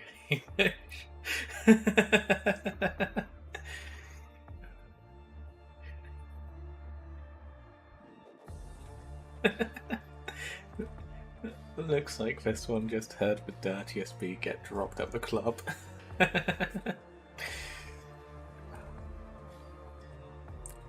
feel like all I need to say is spoilers for Mechanicum.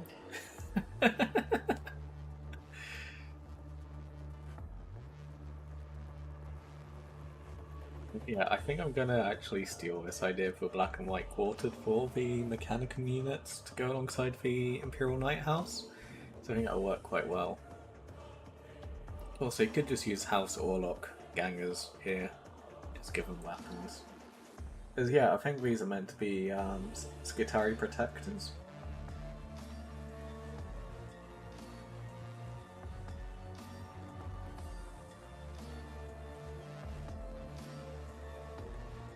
The Dark Mechanicum. I love how this thing seems to have 3 different baby servitors just clustered around its chest, operating this thing. DJ Malkador sampled a Titan foghorn for his latest drum and bass masterpiece.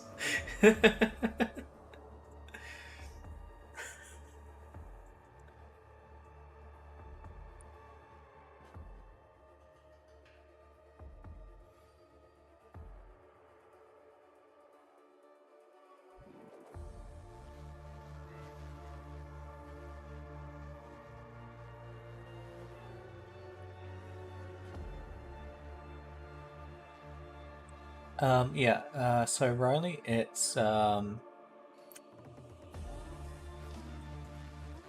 covered in the Black Library novel Mechanicum.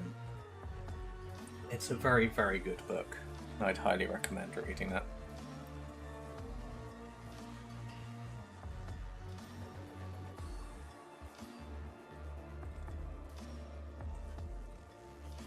And Byron, so at the moment we're going through the Visions of Heresy books, as all of this stuff is, and yes, there is an audiobook from Mechanicum. And yeah, we're going through Visions of Heresy books.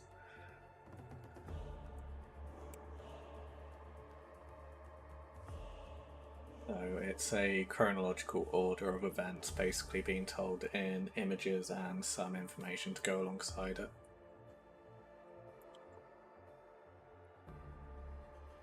But yeah, when Mechanicum did fall, we started producing monstrosities like this.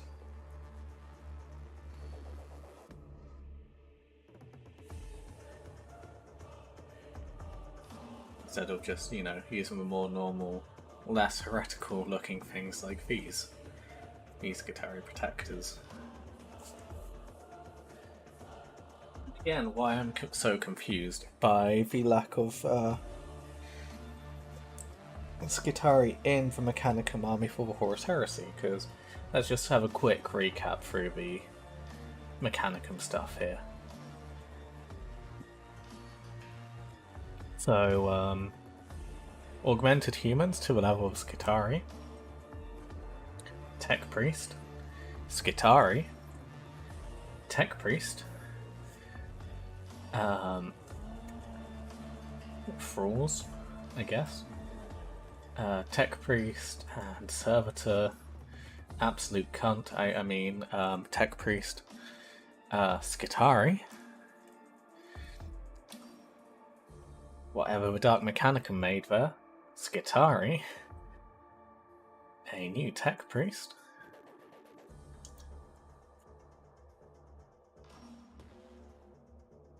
Again, all very good boys.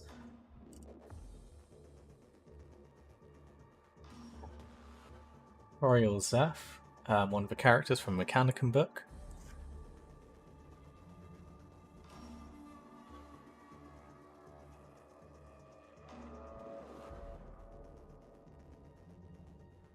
Oh look, a tech priest with what looks to be more like a Skitari. Yep, definitely Skitari. A Martian ship. Romu 31, which is, again, a Skitari. You sensing a theme here with Mechanicum units during the Heresy? Well, the Schism of Mars.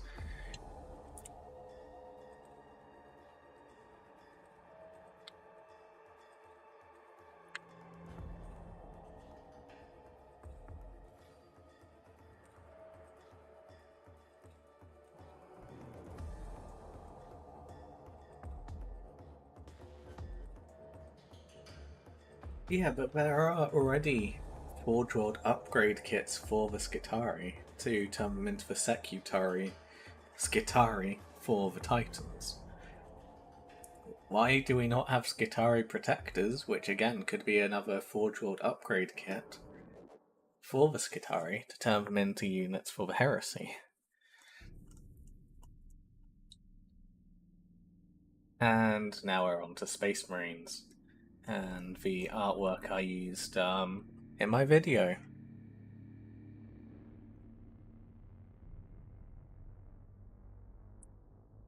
Oh, again, whilst we're looking at it, this is clearly what looks to be Mark 7 power armor with different helmet designs and a slightly different chest design, although I'm fairly sure Space Marine Tactical Squads come with this chest.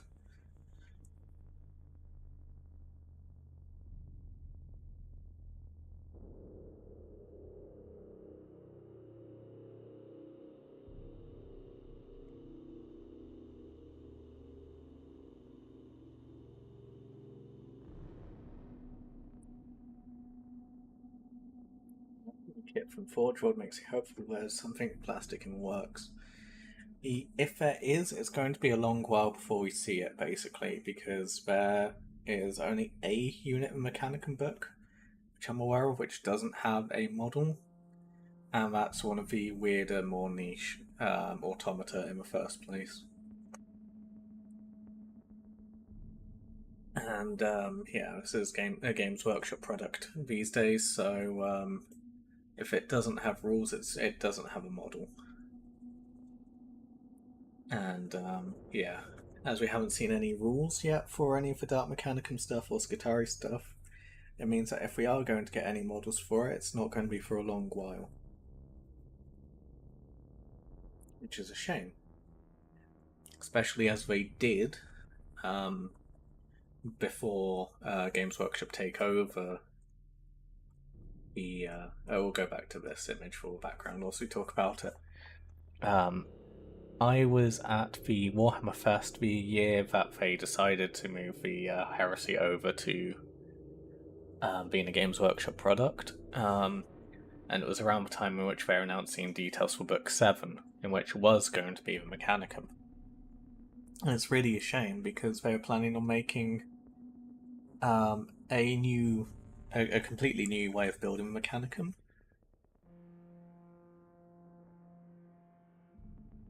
In which you had different upgrades, different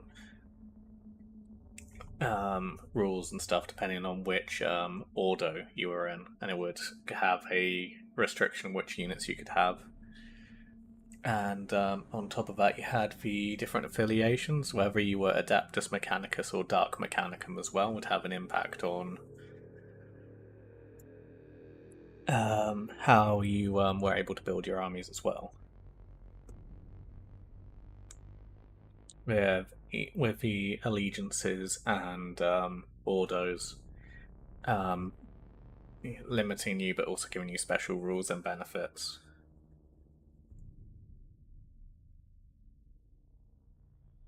And it did look really cool and sound really promising, and I'm really disappointed that we didn't have a chance to implement it before it got revamped.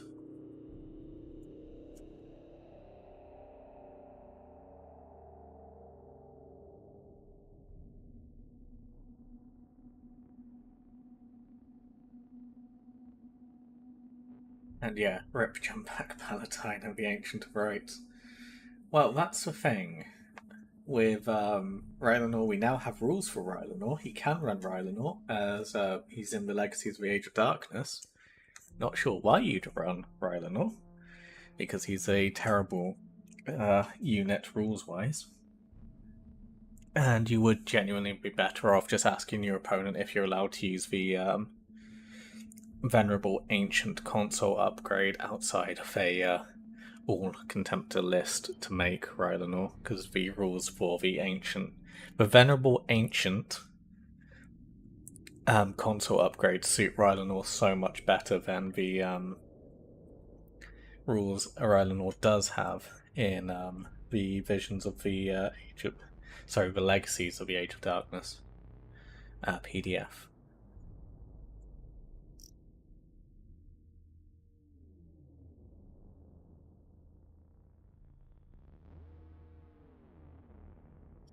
And yeah, for 40k players, now we're back at this artwork again. Head swap your Mark 7 Space Marines and they'll be usable. Look, we got Godwin pattern bolt guns and bolt pistols. Here, we got Ultramarine power swords. The only thing that's really different other than the heads is the torso design, but again, as long as you don't use the Palatine Aquila on non-Emperor's Children models, you're fine. And people can't really say, but no, that's old, obscure artwork. That's not canon anymore, because this is the cover of False Gods.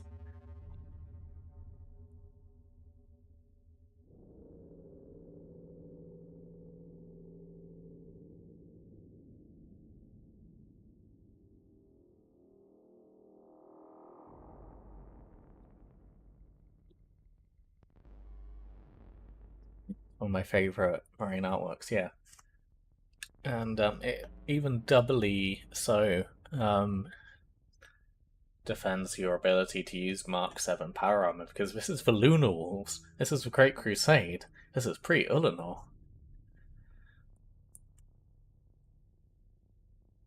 Oh, and yeah, the veterancy marks with the tiger stripes on the bolt guns, yeah. Which is a throwback to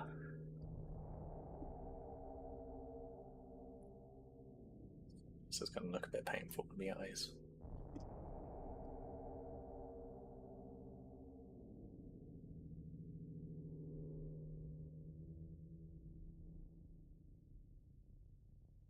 This guy, remember? From the beginning of this? So yeah, this is again the referencing. See the tiger stripes here on this Lunar Wolf artwork from Blanche. There's a reference and tied into a modernization of the artwork for False Gods cover, and they carried over the tiger stripes.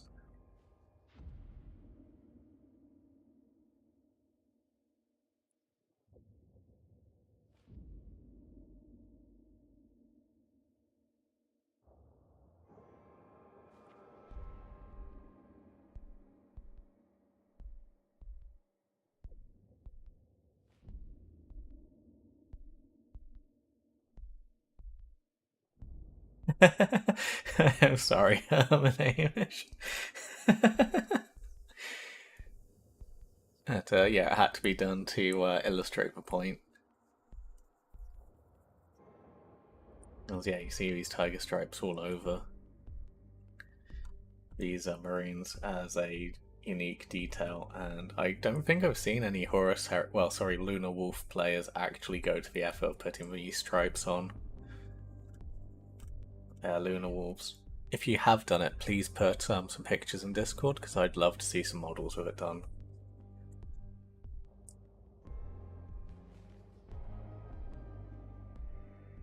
Oh great, more Custodes.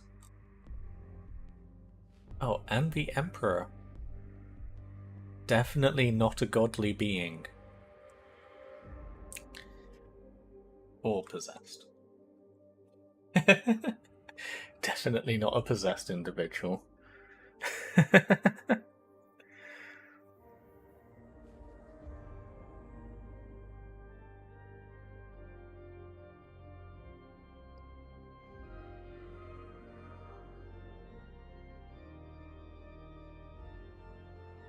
And, possessed, not our glorious, not a prophet of machines. And Anonymous, we don't know what those helmet designs are. They've not really been mentioned or shown anywhere. The closest you'll get is some third-party Roman-inspired helmets designed for the Ultramarines.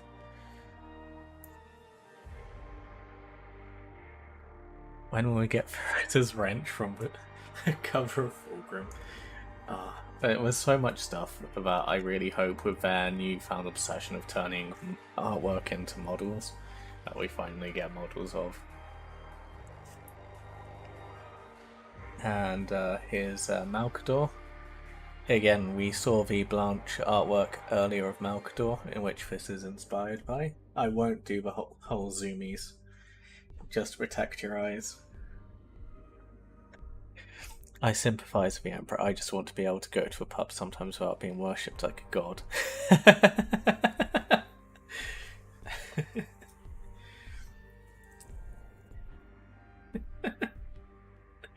Is that how it feels being in Varak's chat, Hamish, with everyone worshipping you and wanting you to gift for memberships?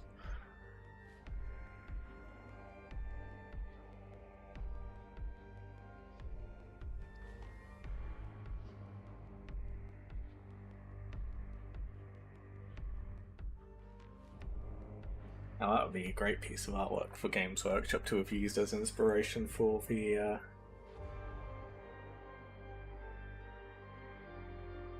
always World Eater helms and Forger look super similar. Yeah, I suppose.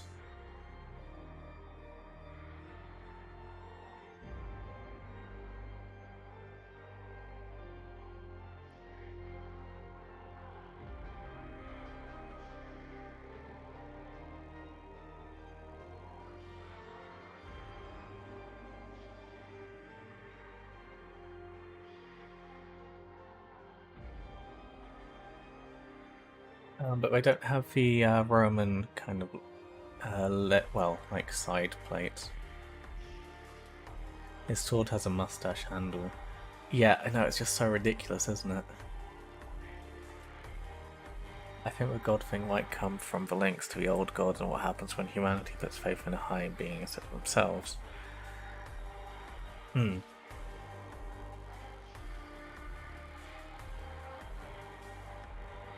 Also, I love how ridiculously long his mustache is.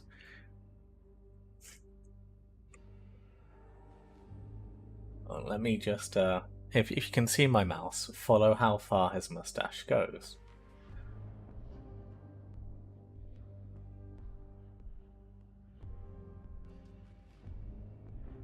We actually lose track of it behind his glove, that's how long his mustache is.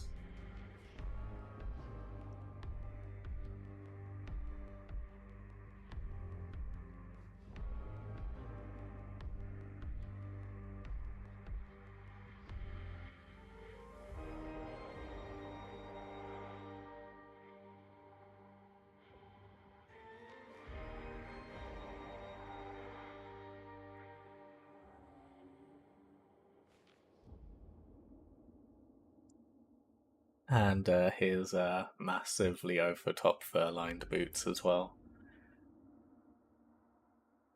Alright, and we decided to go off the Primarch novel version of his portrait instead of this absolutely wonderful design. Look, he's got a bow, a pistol, and this ridiculously over-top curved sword. Why did we not get this as the model?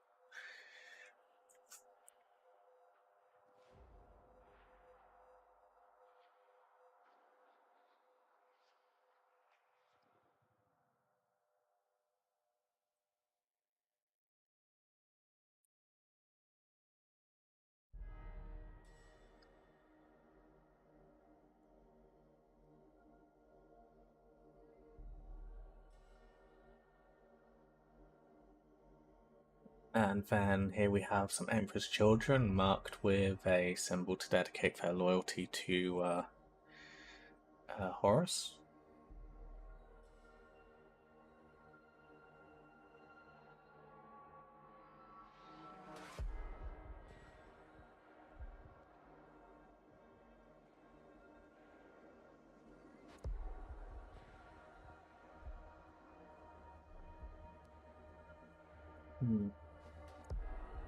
I do hope they eventually go in and expand into the Great Crusade stuff, as it would be really cool to see the Interax get an army.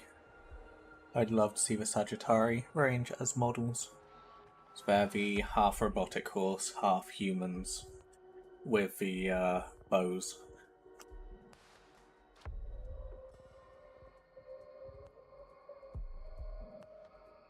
Oh shit, look at me leaking the Horus Ascended model.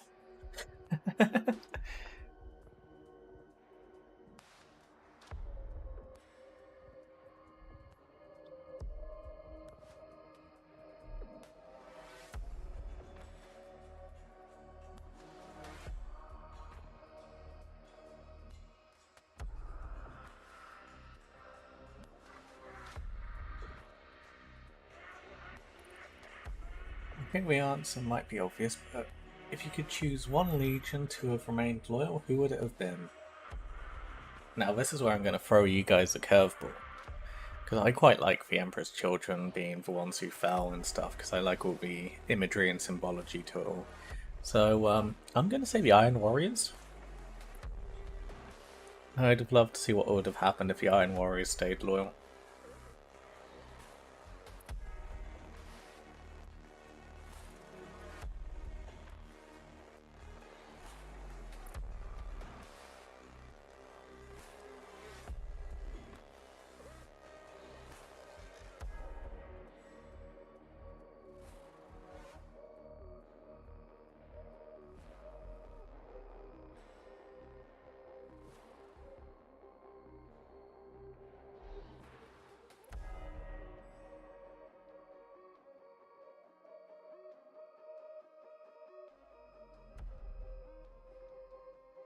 We have a Davonite Warrior.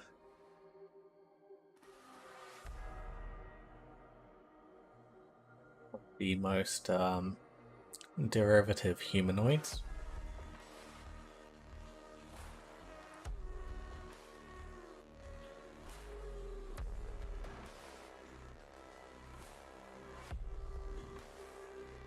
And the reverse, if you could choose one Loyalist Legion to have turned traitor.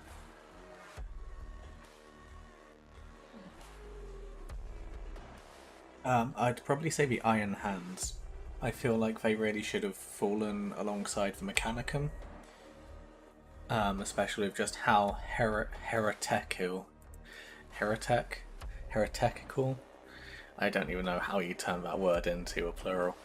But, you know, how much their opinions and stances and stuff lines with the Dark Mechanicum. I really feel like the Iron Hands should have been the one to fall to Chaos.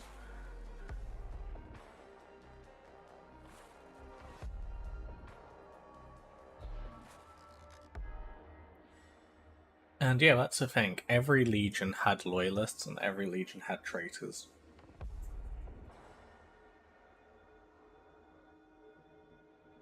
And that's one of the things.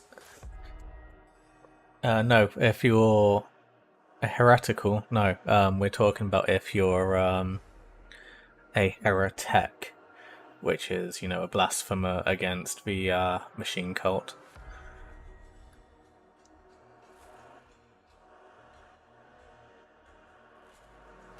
Well, the Iron Hands will win, but yeah, it wouldn't make sense because it wouldn't match Ferris's law. Yes and no. I still think Ferris should die. I feel like that's too important to the law, but I'd prefer it if it, because like especially after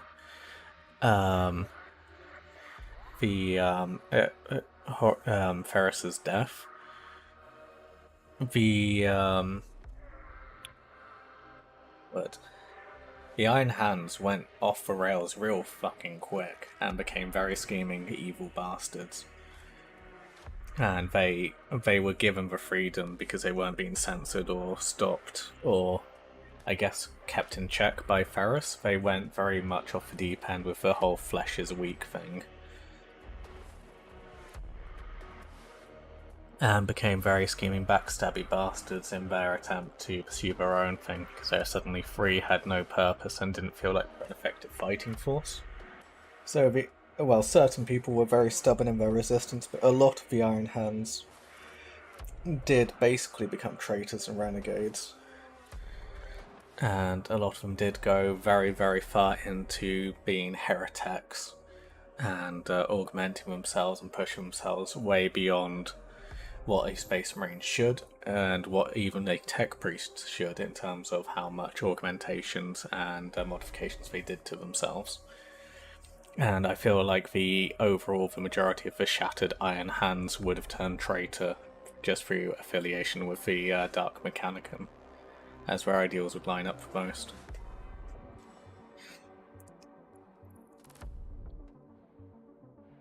Follow-up, would they be a Cult Legion or Undivided? I think they're, I guess, technically Chaos Undivided because they would be Dark Mechanicum. It's not heretical if you know and understand the will of the holy machines better. Injecting scrap code into your circuitry does not equal knowing the holy machines better. And yeah. One of the things I want to do, especially if I do... Oh god, here's me scamming. Yeah. Look, once I've got everything sorted, I do kind of want to do a Chaos...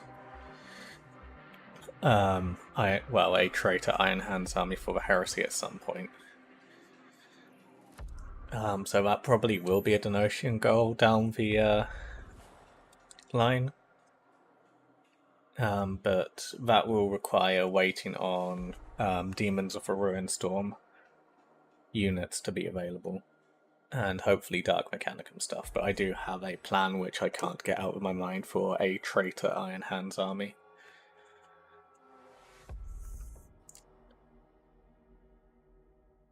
But my calculations are right, the voices agree. Yeah, but the voices are demons, not for machine spirits. And let's not forget the zombie machine the Iron Hands had. Yeah, there's so many examples. Here's a question. Which traitor legion suffered most at Istvan 5? Istvan 5...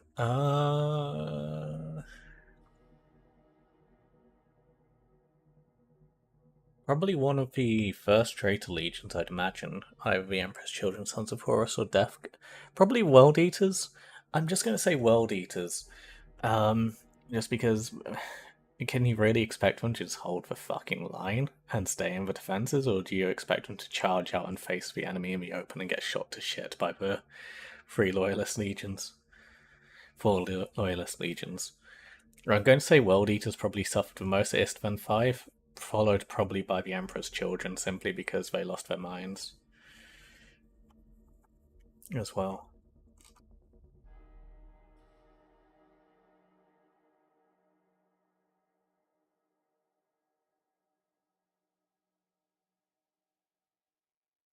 Also, I know the artwork isn't necessarily canon, although it should be treated as canon. But seriously, if your Primarch was dying because they were wounded, and some creepy fuck from another legion you didn't trust took you to these weirdos to heal your Primarch, would you trust them? As these guys are the Serpent's Lodge, by the way. Would you trust these guys with your Primarch? Would you really turn to these people to heal your Primarch at the advice of the creepy fucker known as Erebus? Would you really follow Erebus to these guys to get your Primarch healed?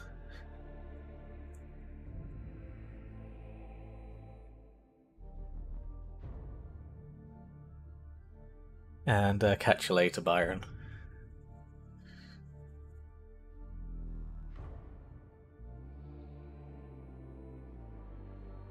Yes, they look like the average medical staff in my area. We need to have a chat.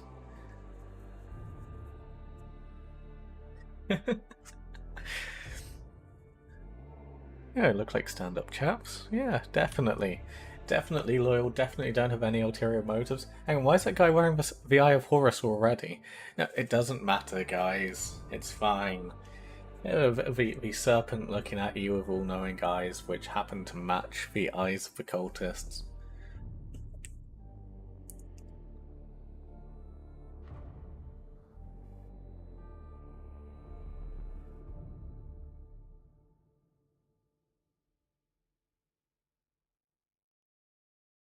I don't recall anyone who was suspicious of Erebus having any better ideas when Horus was in the process of dying.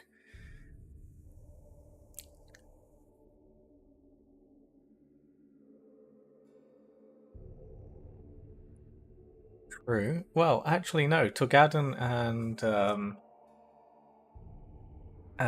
Logan had some pretty good ideas. So try and work out what the sword was in order to actually go through a proper medical process and scientific process of trying to cure him from the injury caused by it. They were trying something sensible and logical.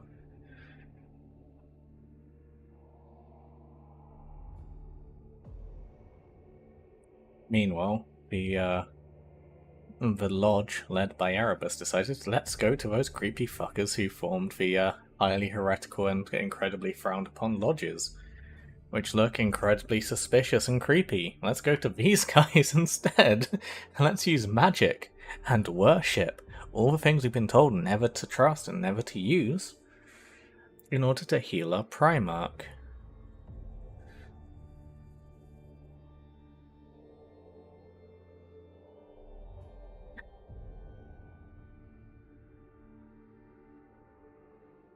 Should have let him die, everyone knows Lupercat has 9 lives.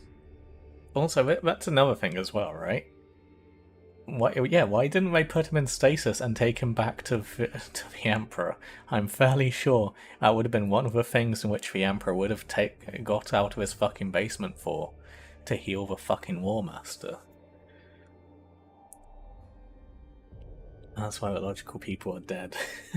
They weren't quite dead at that point. They were just they were just kicked out and not welcome. Because also, let's have a look at the other average Davenites. So these are the guys who stood outside the lodge worshipping and praying. By the way. It's just how?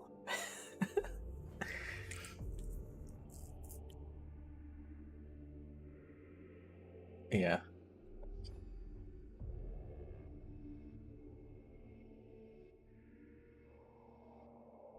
Oh look, a Davenite Lodge Warrior. Because yes, this is again not a another guy who looks suspicious or questionable.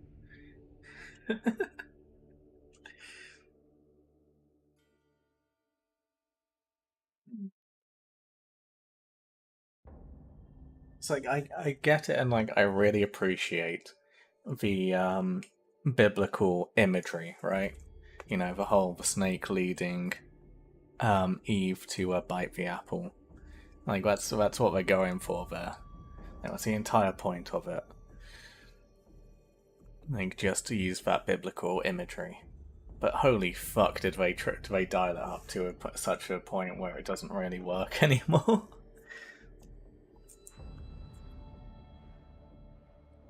And it's a very good thing that the Black Library novels aren't illustrated, because if you saw these fucks surrounding the lodge, you'd be like, oh wow, this is clearly bad. You don't have that gradually building up sense of dread and concern. And it's like if it is just this, if you just have artwork like these three pieces of artwork in the Black Library novels, you'd the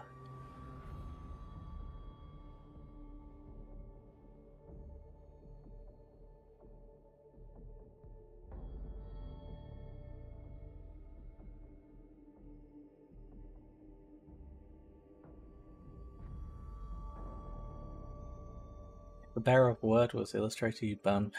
A book as soon as Corferan's face shows up, true.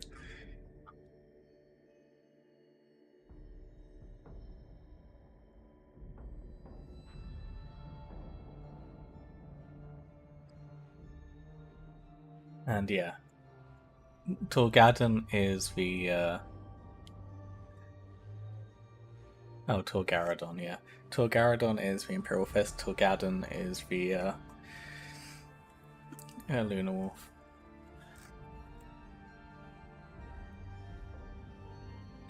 Oh, look, here's the priest that led the entire fucking sermon.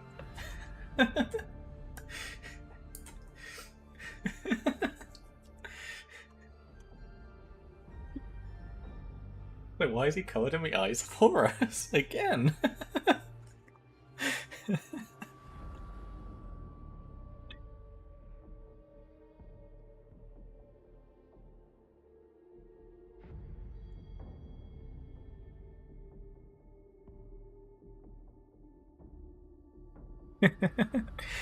Yeah, but I wouldn't trust you first thing in the morning, Phasmatodius, because you'd probably just murder me.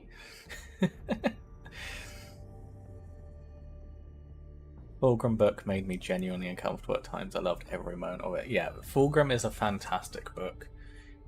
The only issue I have with it personally is the lack of comprehension of time.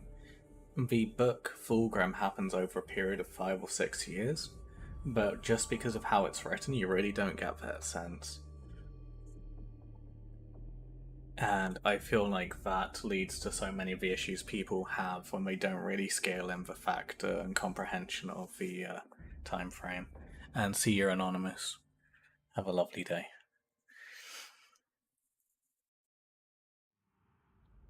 Yeah, the Book of Fulgrim happens over a span of 5 or 6 years, and yeah, it really helps like put a perspective on how the Emperor's Children fell. Yeah, 5 or 6 years is quite a quick time to fall, but it wasn't just a and suddenly they were gone kind of thing.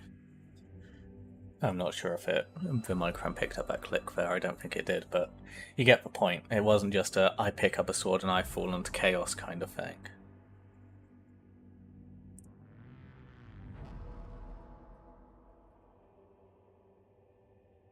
And yeah, definitely. Like, it would have been nice if they just like made some. It was like the only time in which you really get any like comprehension of time span is when we're talking about, well, when it's focusing on what's her name, the one who turns into the imperial cultist.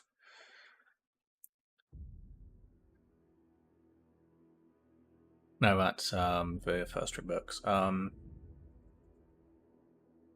Yeah, actually, no. Even then, like that's the only time we get a time frame is in the first 3 books. And no worries, Riley.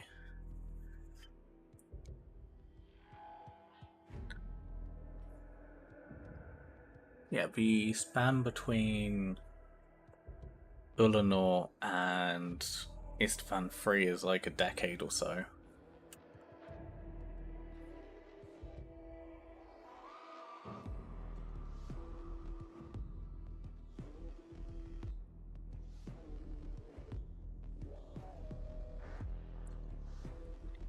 What about the poop painting? His soul is locked in. Yeah.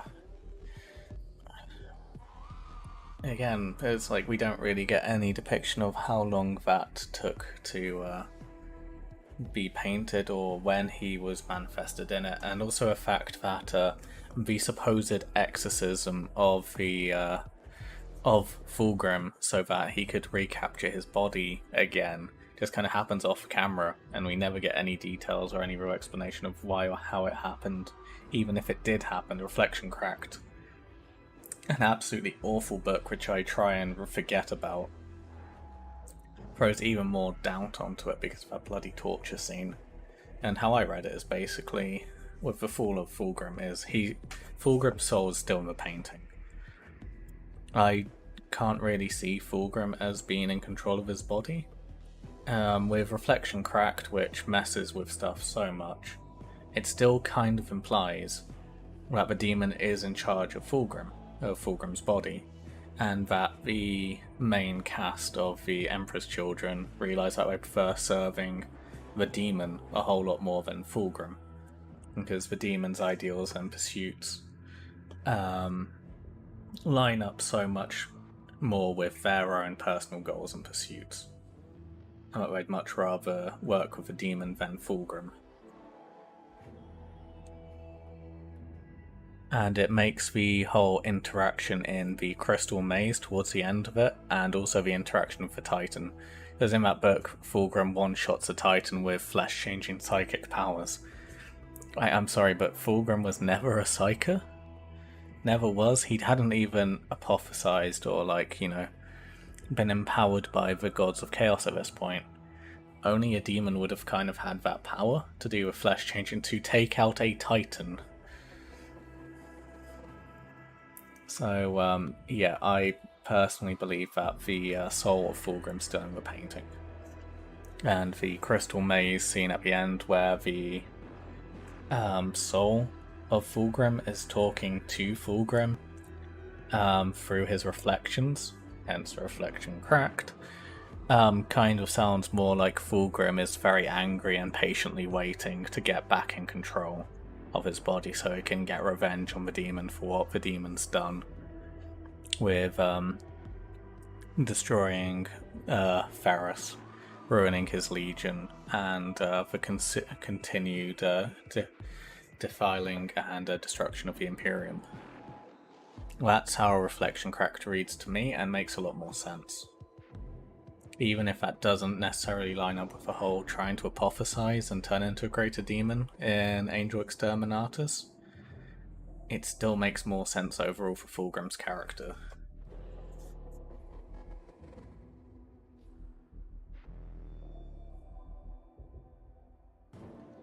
But yeah, Fulgrim's lore and story over the books is awful, and I understand why they had to retcon it to make it try and work, but still, I think they went in the wrong direction and it still sucks.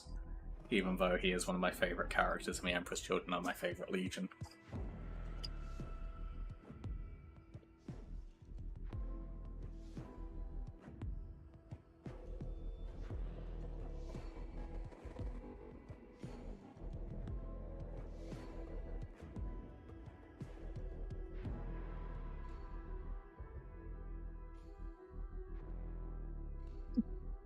Speaking of Emperor's Children, next page, we have this absolutely beautiful artwork of Fabius Bile.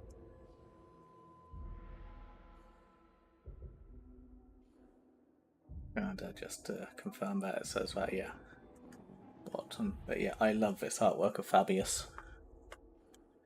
Before he gets his spider backpack. Oh, and he's more of a junior apothecary within the Legion. So look at all the tubes and all the extra augmentations he's done to himself.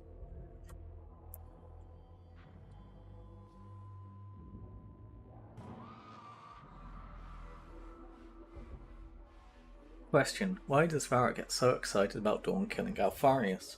Doesn't he know that all of the Alpha Legion are Alfarius?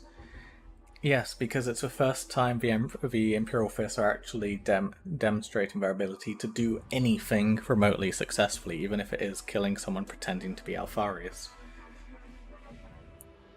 Because up until that point, they'd had the battle against the Iron Warriors, which was inconclusional, with Pollux having to withdraw before he could actually do anything.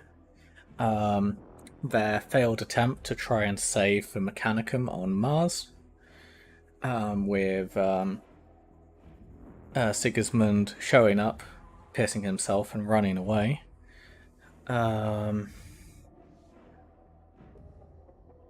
Them sending a bunch of legions to their deaths at Istvan 5. Then we had Pollux. Then we have them building walls. And thanks for follow.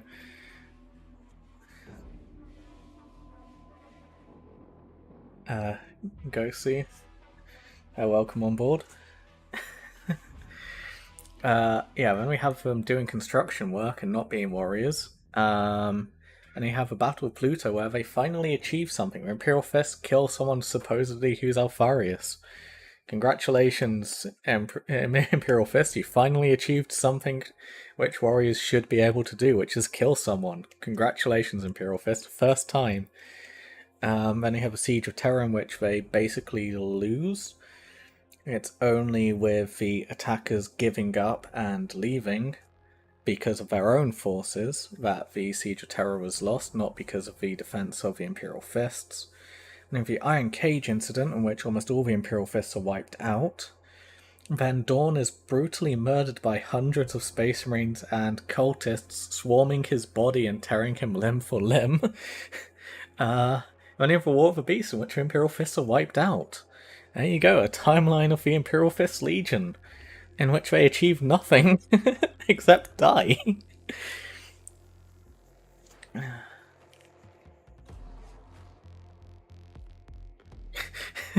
Pick up your sword, good sir. I will not stand for the slander of the Bob the Builder Legion. Every game this edition I've played against the Imperial Fists, I have won, including against Valrak, as the Emperor's children. So, come at me. And yeah, so hey Gosu, sorry for that very impassioned rant about the Imperial Fist sucking at everything. Yeah, we're in process of going through the Visions of Heresy books, talking about the lore and the images and the lore, whilst you wait for paint to dry and Imperial Knight I'm painting up.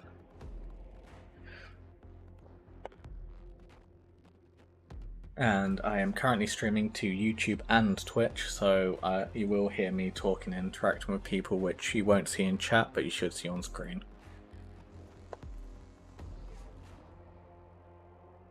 Yeah, I think the Iron Hands put more of a fight. Yeah.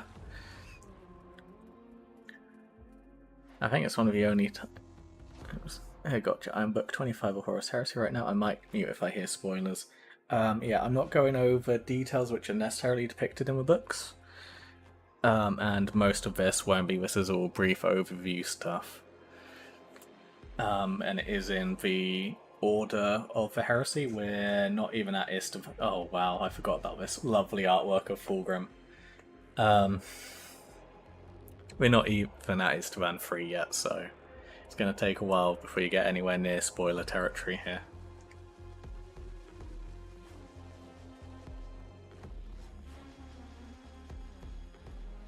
Fists are great at killing Iron Hands when under the knife of Fabius. Oh yeah, there's that the poor fuckers who were kidnapped, wasn't there? Yeah.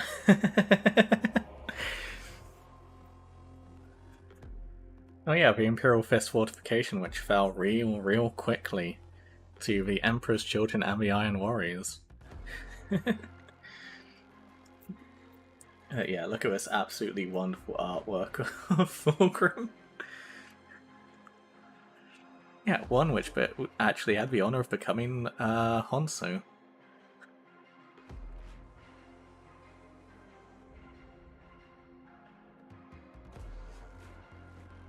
Well, the gene seed was used to make Honsu.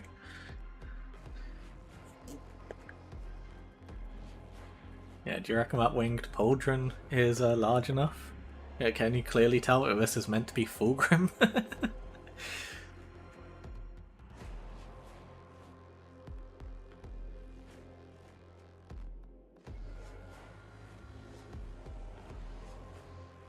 Oh yeah, Gosu, as you're new here, it should work, but if you type !Discord into the Twitch chat, it should give you a link to the Discord server. It's the main place where you'll get your notification pings about if I'm live and stuff, and also where you can hang out with the rest of the community as it's split across YouTube and Twitch.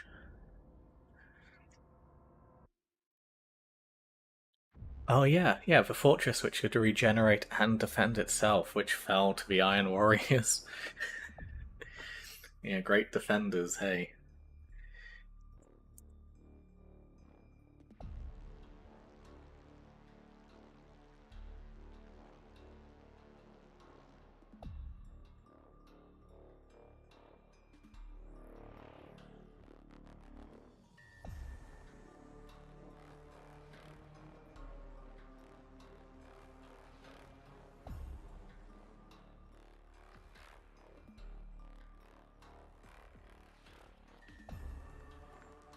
And hey Willowblade, how are you doing?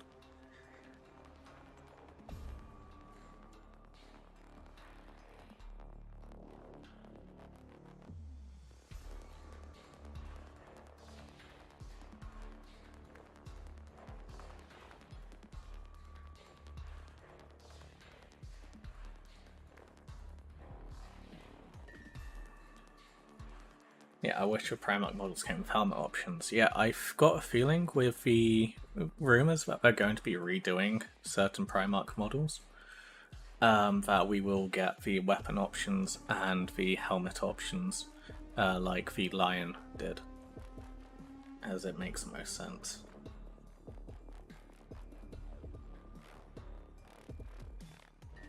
Especially with Fulgrim model, they really need to rework that one.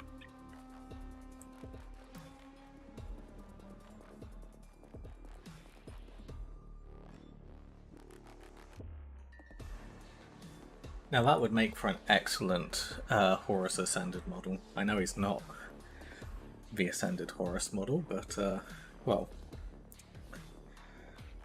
But yeah, I think that would make for a great one.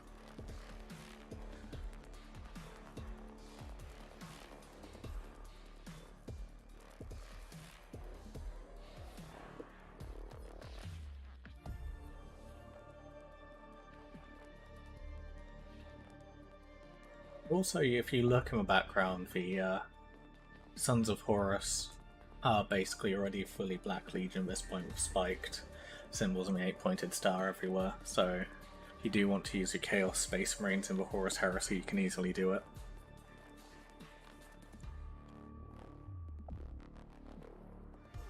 Oh, and the Angron artwork.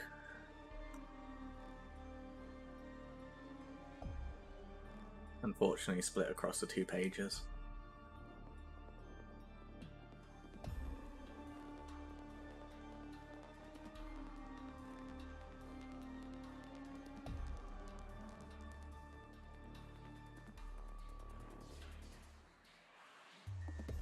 I'm really not sure what Legion these guys are meant to be.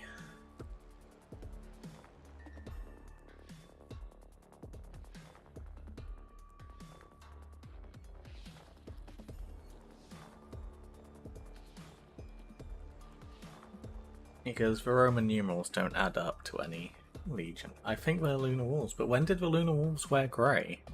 This is why I'm so confused, Gosu. Some have 14 written on them, that one has 11 written on them, another one has 13 written on them.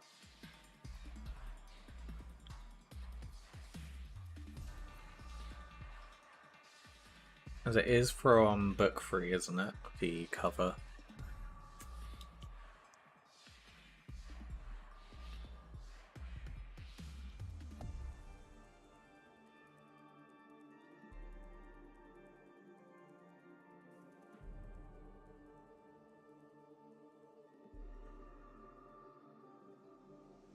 Yeah, we have the iconic boy looking into the camera. Yeah, yep, this is me. Probably oh, Horus Rising, there we go. Yep, this is me. You're probably wondering how I got here.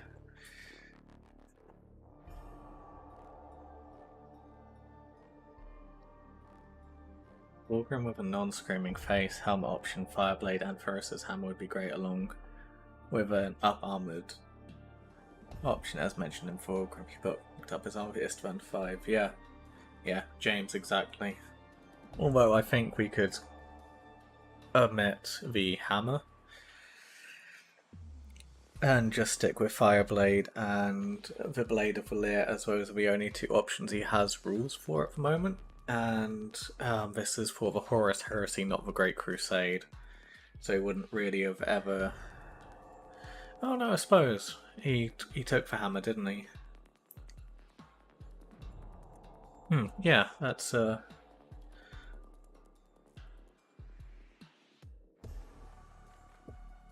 Hang on, yeah, wait, no, because Ferris fought with the sword and he with the hammer.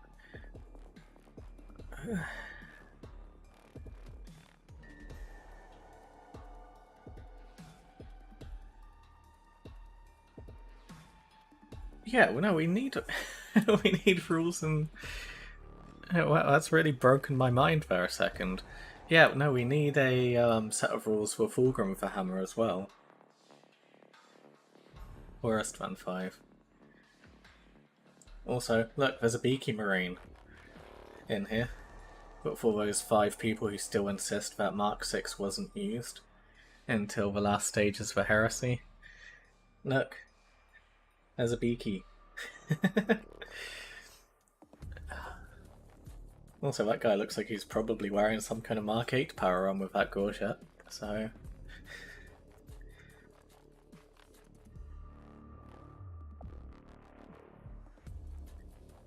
Yeah, that is a good point.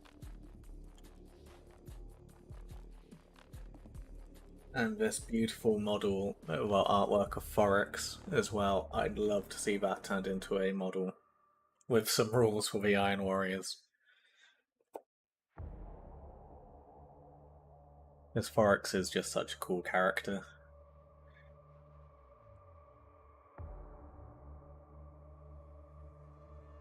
Oh, and the Triumph on Ulanor of all the Thunderhawks, the Titans, the Astartes, all marching. Go see. Want to buy more Iron Warrior models? Yes. Wait. I really hope we get some decent Iron Warrior models and rules soon. We really need them. And I love this Iron Warrior here with like the slits over the helmet. And if you like this style of helmet, there is an STL file available on my Patreon for a helmet which is rather similar. If you want to 3D print out your own.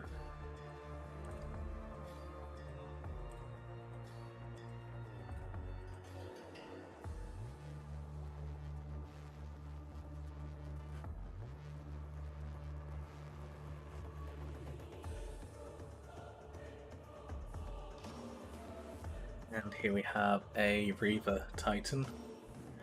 I'm assuming this is meant to be like a Lucius pattern. Reaver.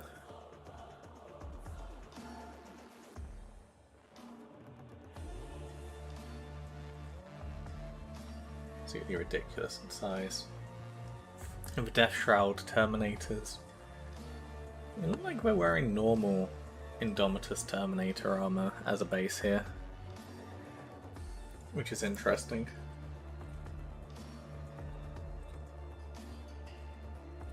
Yeah, still such a cool unit though.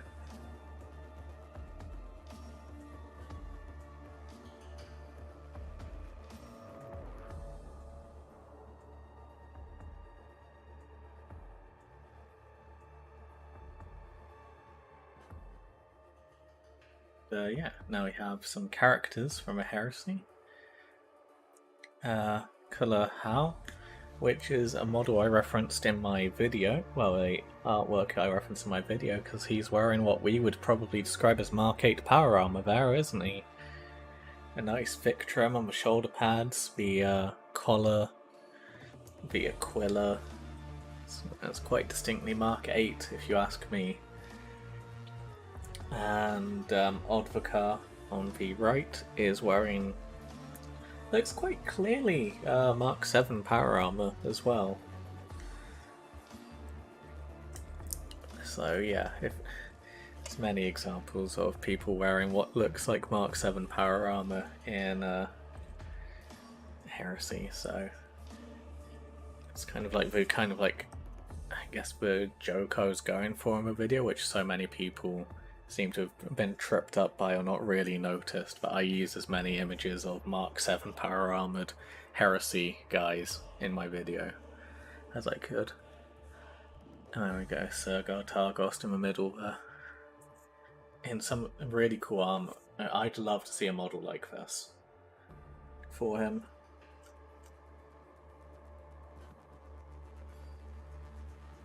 And here we have Khan the Betrayer in his Heresy outfit. The leather gloves. It's basically just the what's that model from Fantasy? Slambone, I think it is.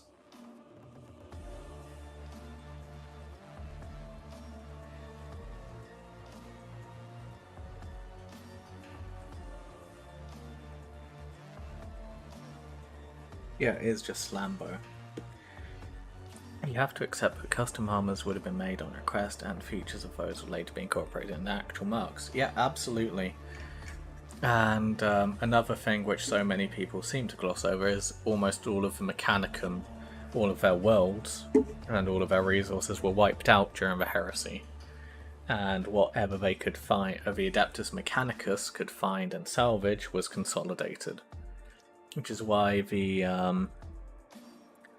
Mark 7 the helmets that are iconic to the World Eaters during the Heresy are very similar to the ones you see on the Mark 7 Space Marines, as it was the basis of which a Mark 6 Beaky helmet is made on. And a lot of the design choices which go into the Mark 5 Heresy armor were just taken from what was most efficient from the various Forge worlds during the Great Crusade and consolidated, because every Forge world, because you have to remember, the Mechanicum liked innovation, they liked developing, they liked just creating stuff. So there was a constant drive for developing new stuff and creating new things. And every Forge world, every tech priest on every Forge world who was working on power armor was going in their own directions. Which is why you see so many variations and stuff.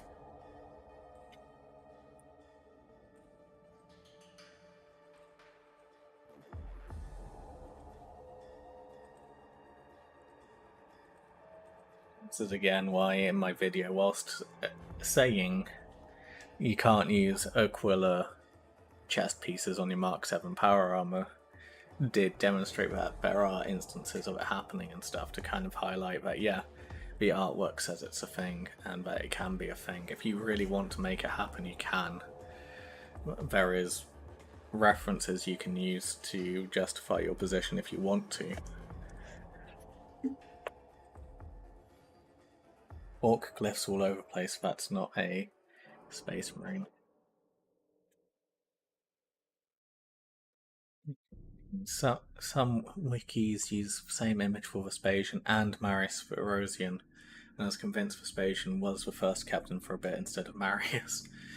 Yeah, it's again why I don't ever trust or really support the wiki, the fandom wiki, because they do a terrible job of citing sources, and one of their chief writers has a tendency to pad out stuff with his opinions rather than what is fact, and often results in the articles being rather biased and opinionated as well as not being accurate.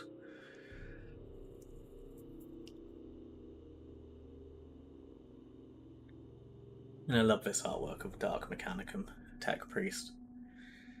Just so evil and desaturated, but then just with green glowing eyes. And just the mess of data and information pouring out the screens. Just looks so cool. Okay, now we're actually on to the heresy. Because, yeah, the Schism of Mars happened before the heresy really kicked off. The Schism of Mars happened as people started to muster in the Istvan system for Istvan 3. The very first people to pledge their allegiance to the War Master and start fighting the Horus Heresy were the Mechanicum.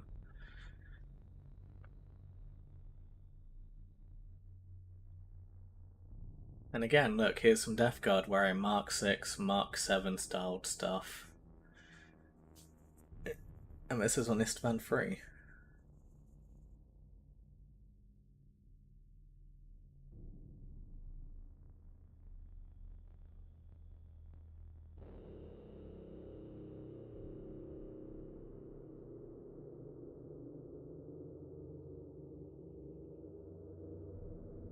Here's some more artwork of Angron.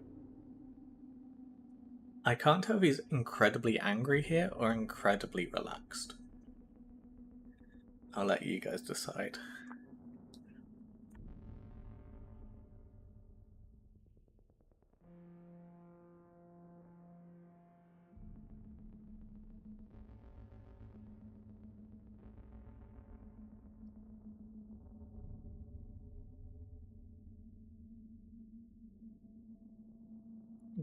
love the detail in his armor.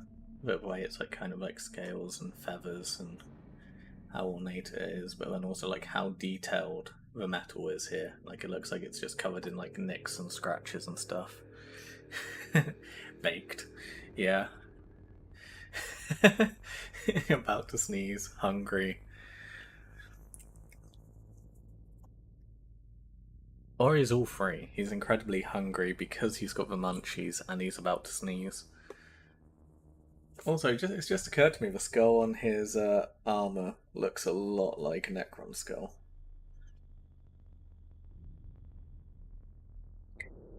Oh, hey, Mechanical Frog. How are you doing? And that guy needs a nap, yeah.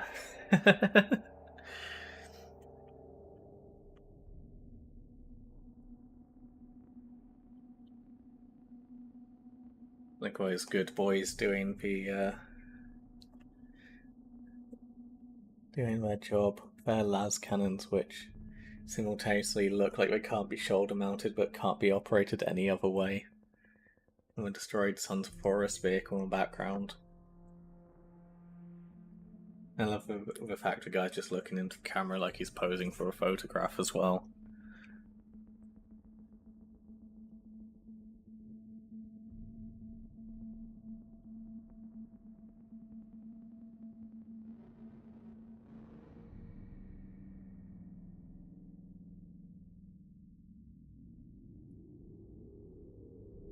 And here's a Sons of Horus unit using both underslung and shoulder mounted heavy bolters.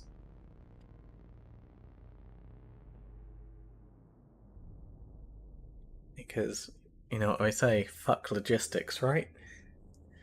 Who needs consistent weaponry when you can shoot the enemy?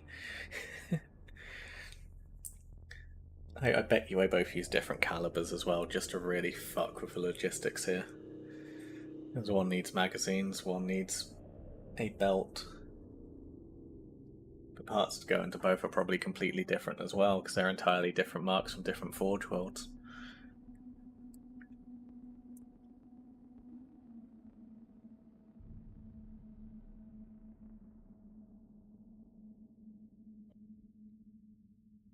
I find this artwork really amusing as well. It's like I feel like these three Emperor's children just having a conversation like, oh, what's the armor value of a Land Raider?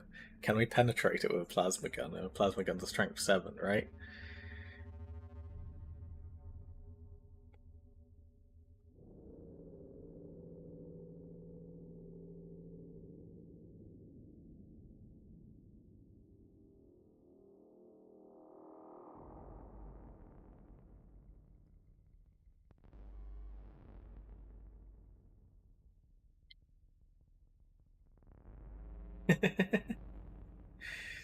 Those are some very small bullets going through that tubing in that case, James.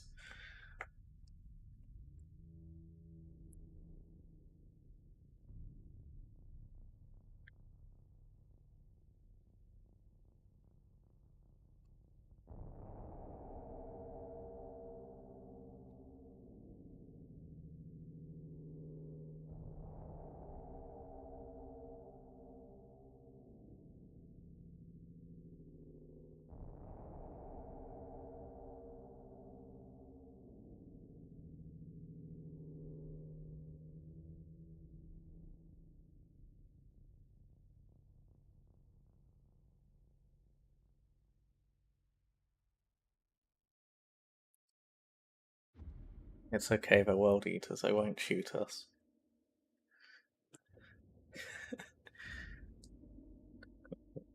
Every foxhole player knows what that logistics is your greatest ally and your worst enemy. Exactly. Yeah, I used to play Foxhole back when it was in its open testing, when it was free for a while, years ago now. And I quite enjoyed it. I haven't really picked it up since, and I feel like it's a bit too late to start in that game again. I do kind of keep up with the news and stuff. And yeah, here's a Death Guard. I like the idea that we're just riding around on combat bikes and getting off to like use the melter guns as and when. As you can see that guy in the background walking towards the ruins of that rhino, which he's clearly shot with a melter gun.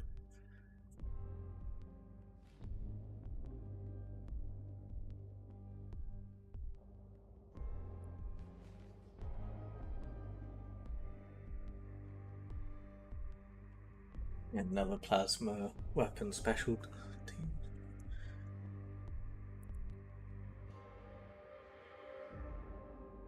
Tuppy, do you have a mini claymore near your painting desk? Yes. How far back in the stream are you, Willow?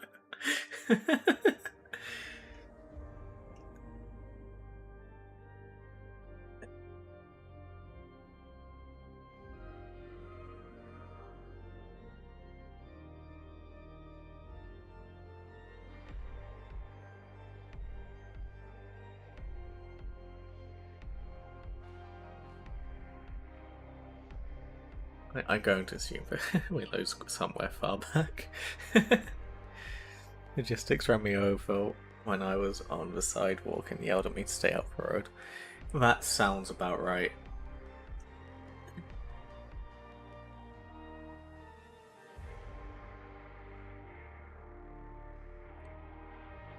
Love how ridiculous these jet bikes look as well.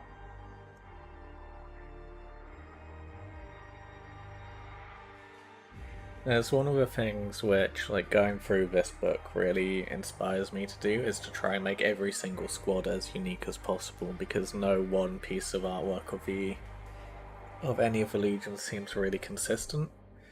With every single like depiction of the power armor being very different.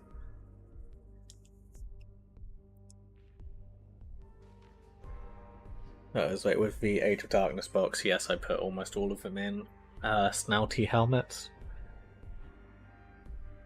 But every other squad I've done since, like my Sun Killers, my Mark II Marines and stuff, they've all had some kind of variation or change to them.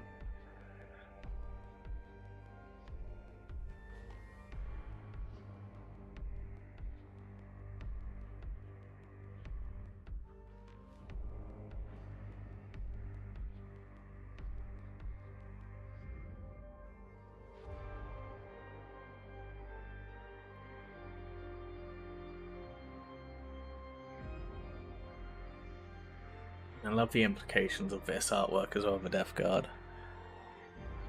Yeah, I might nick some Custody Spikes from Children Death Bikes for those eagles up front. Yeah, that's a really good idea, and would work quite well.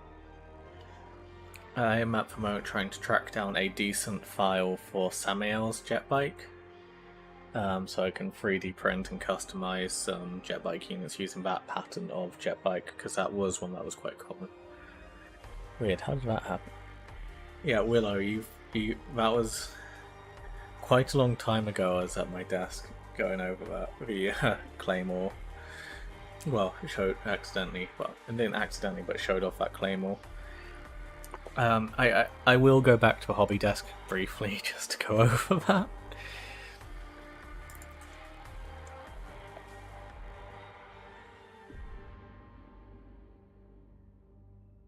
Because, yeah.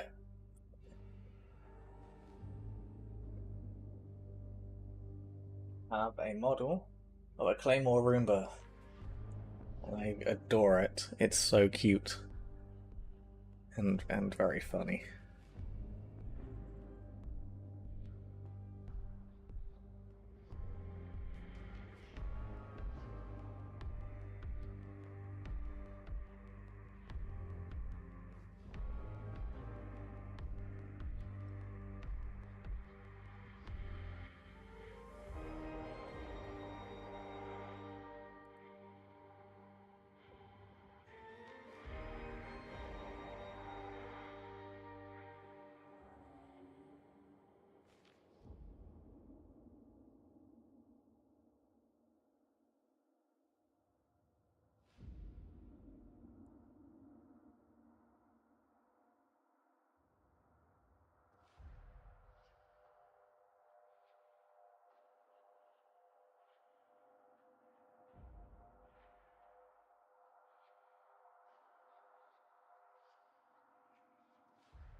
Righty. Sorry about that. Just got pinged. But yeah, I find this artwork quite amusing. So, because the Life Eater virus is still rampant on Istvan 3 here, as you can see by like the green clouds and stuff. But clearly not to a level where it can impact Space Marines anymore, or it can, and the Death Guard have just been incredibly stupid and just driving around with a first aid rhino with some guys protecting it. Still fighting out in the open whilst the Life Eater virus is around.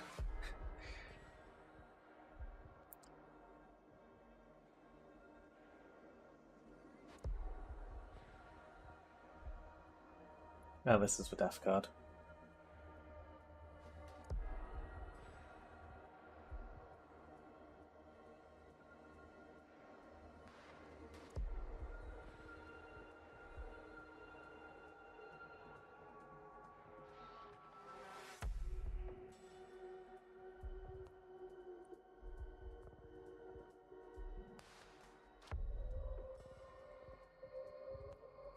I love this artwork of the Emperor's Children Predator just running over the Sons of Horus. It's like, silly lunar wolves. Guns don't kill people. I kill people.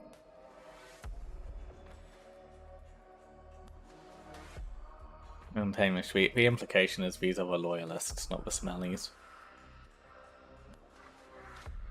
Hence, we only can tell that the title is called Purity of Will.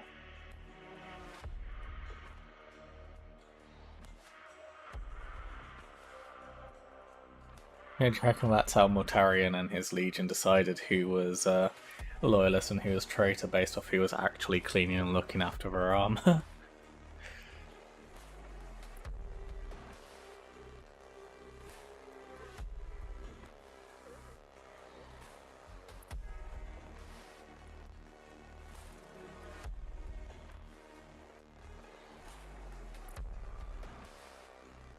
Should I build the box as half Dark Angels and half World Eaters, or build it as just one? Build it as just one, so you get accustomed to how that legion plays. And yeah, focus on using the box to learn and as a foundation for your first army. Don't try and split it up and make a mess of it for yourself. And without trying to sound too much like a shill for Games Workshop, I would, if you really want to use the box to build up both armies, buy 2 boxes. It's a mind-blowingly good value box.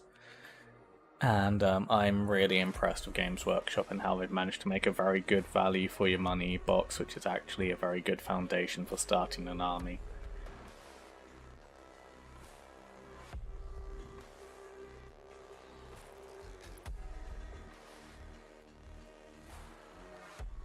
Not sure what legion these guys are meant to be part of because it's too dark, and the name of this piece is Dark, but spelt incorrectly. I assume the squad's called Dark Squad or something. I like the snouty helmets with the one helmet here, which I guess, considering how consistent this has been with Emperor's Children, this is meant to be an Emperor's Children squad, but the armor just looks so weird here. I can't quite work out who it's meant to be for.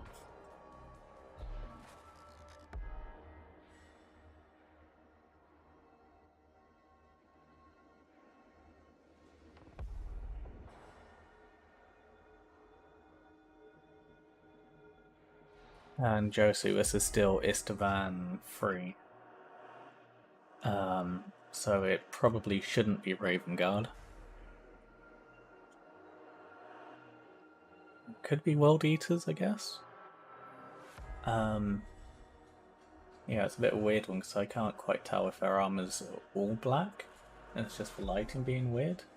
That's the way the armor for the torso and legs are painted, kind of makes it look like it's implied to be black, but the helmets and the shoulders are so much darker. Either way, it's a cool piece of artwork.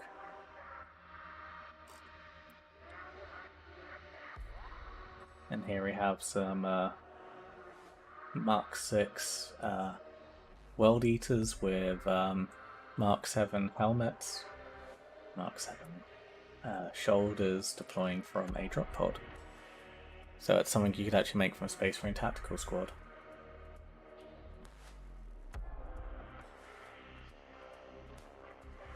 Oh, and yeah, you can just use regular Space Marine bikes. I know I covered that in the video, but yeah, you can just use regular 40k Space Marine bikes. Example here is without the shield in the front, but you can just do that. It'd look cool. Very fun card in the Legions game if you play that. And there's the... Thanks for a donation, Sal. My god, we actually hit that goal. That's amazing. Thank you so much for that, Sal. Oh god, I'm gonna have to come up with a new one now.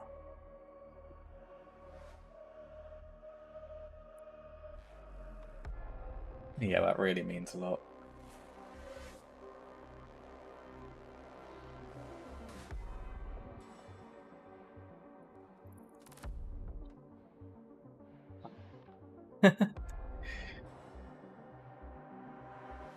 You guys are incredibly generous. And you guys have been so incredibly supportive.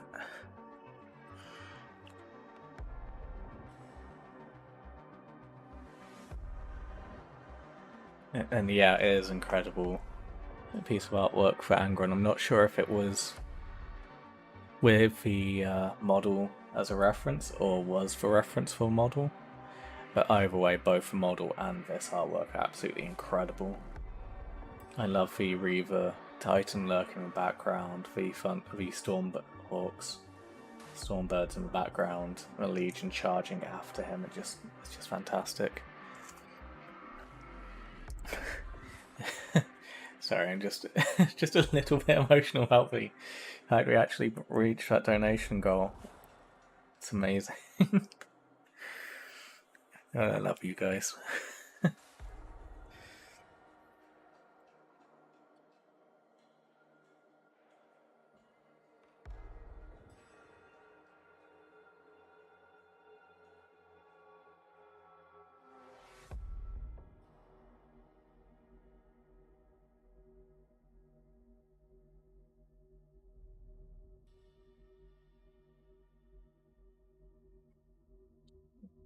So we're full-time streamers, so I understand the feels. Yeah, this is a side gig at the moment. And it's just yeah, crazy how much support I'm getting. It's like just everyone's been so generous. And you're very new to this little community I have here.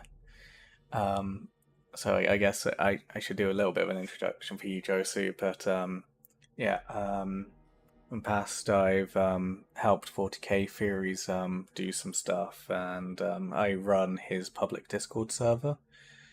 And one of the main moderators for Chapter Master Varak's live streams, and used to be a moderator for him on his Discord server. And yeah, there's just so many people like to hear my opinions and stuff, and get advice from me on the hobby and lore and stuff. So I started this to do some streaming and put together some videos, and yeah, the amount of support I've got from the people who do hang around and join in on these live streams. Like, this one was entirely impromptu because honestly I was feeling a bit down today and a bit stressed because personal stuff, and yeah, I just needed to kind of like cheer myself up and focus and try and do something today. And yeah, it's like quite a few viewers here, and yeah, man, just you guys being so supportive and nice to hang out with. It's wonderful.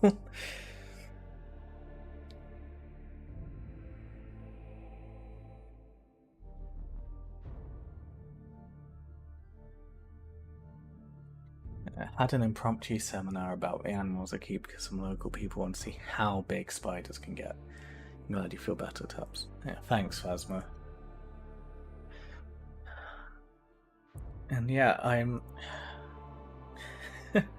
just shocked about how many people, just enjoy hanging around, listening to me talk about Warhammer and stuff. As yeah, I very much don't like how my own voice sounds, and I find it amazing and very shocking how many people have commented on how nice my voice sounds and stuff. And right, enough rambling. So I have a question. When did World Eaters turn red? I assumed it was after the Heresy, but artwork for his new Siege of Terror books and some of the old stuff shows them as red in the Heresy. If I remember correctly, it's towards the end of the book Betrayer. So during the Shadow Crusade, they started wearing red after Angron has his not apotheosis on. Is it New Syria? I feel like it's New Syria, but wherever the planet is during the book Betrayer, when he starts collecting skulls for the Skull Throne and Blood for Blood God, that's when he starts to paint his armor red. Oh wow, that is very good timing. So Josie, you should probably know what the name of the planet is in Betrayer. Yeah, cool.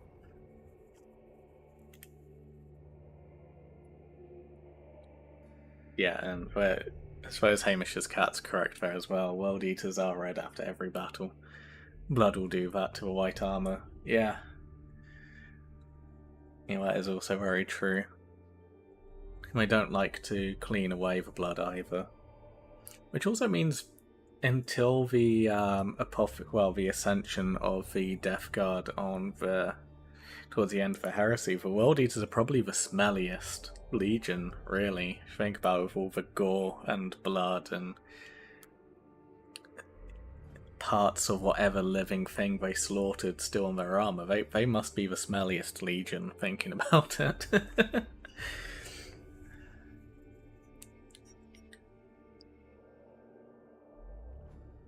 Yeah, you're just a legion covered in rotting meat and blood.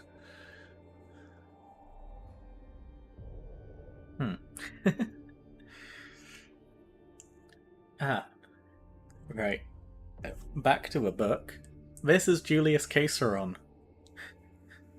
The character that everyone seems to forget actually has some canon artwork in this book that everyone attributes to everyone else.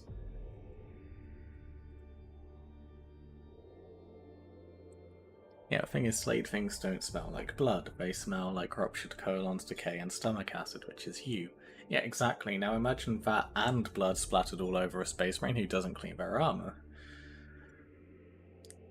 Yeah, working in a hospital can confirm rotting blood is terrible. Yeah.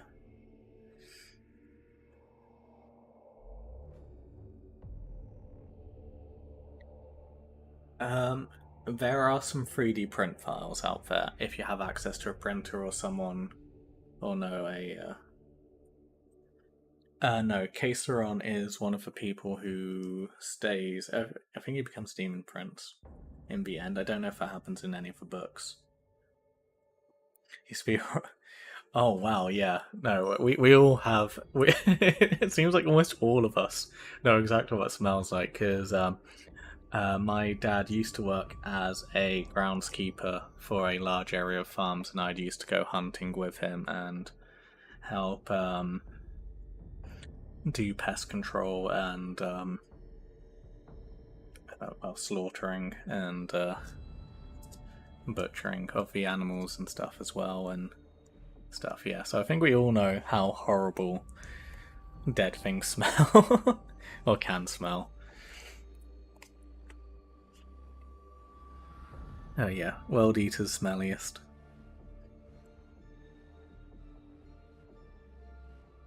The loyalist you're thinking of, Riley, is Captain Solomon Demeter. The one who always likes to go up the middle and fight so off the book that people consider him a Ultramarine. which I think is really funny.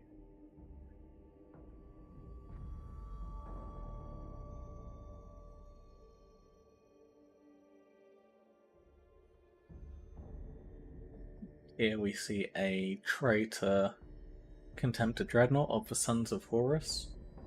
I assume going back to that one artwork of the guys in grey at the back there. Towards the beginning, it is the Sons of Horus for some reason. At one point, they decided to wear grey and gold.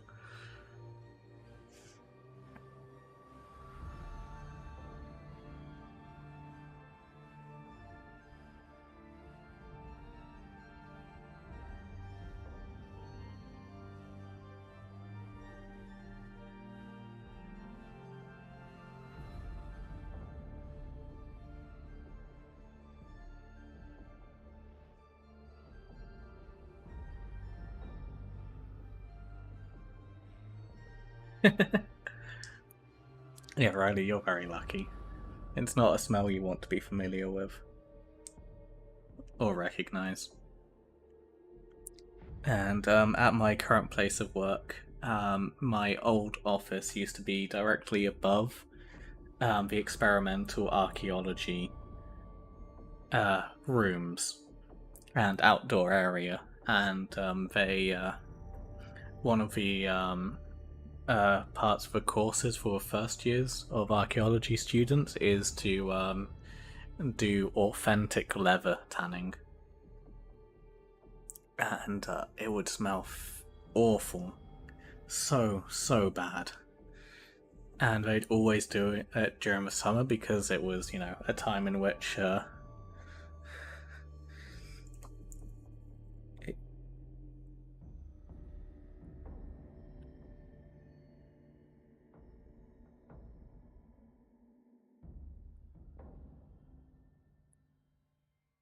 yeah, Phasmatodius, yes.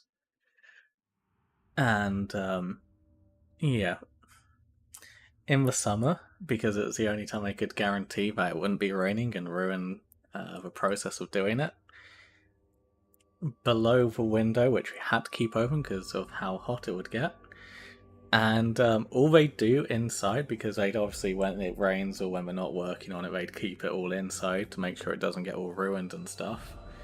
They would just try and Febreze the crap out of the office space and the corridors.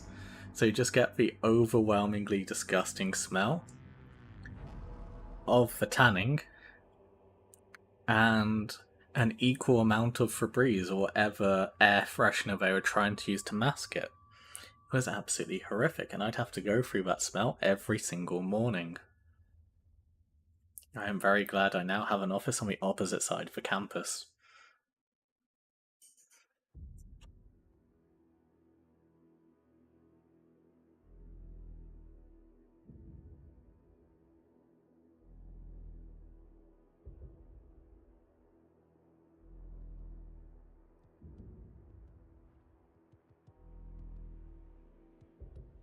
I'm back. I had to look at some waterfalls. You missed some waterfalls here when we reached the donation goal. And yeah, and now we're talking about horrifically disgusting stuff. Upon realization that the World Eaters are by far the smelliest legion during the heresy, until the Death Guard became Nurgle. I just taught during the Siege of Terror.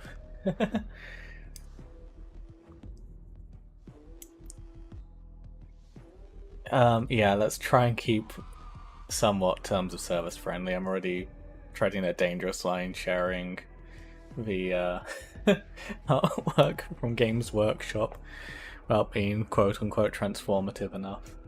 So if a VOD of this doesn't appear on the YouTube channel, then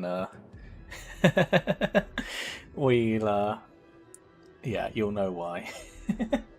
But yeah, let's not piss off Twitch as well.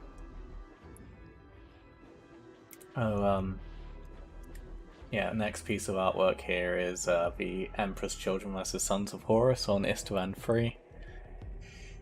And this artwork is actually what inspired the STL files, which are available on my Patreon. Because I absolutely love this helmet design. I just think it looks really good.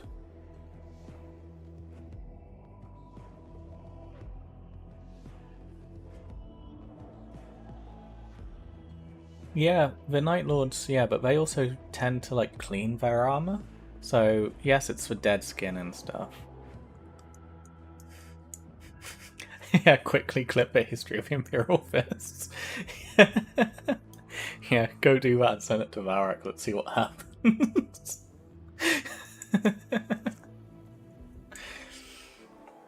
Yeah, no, let's not antagonize the chapter master. 10,000 years of propaganda have poisoned his mind to reality.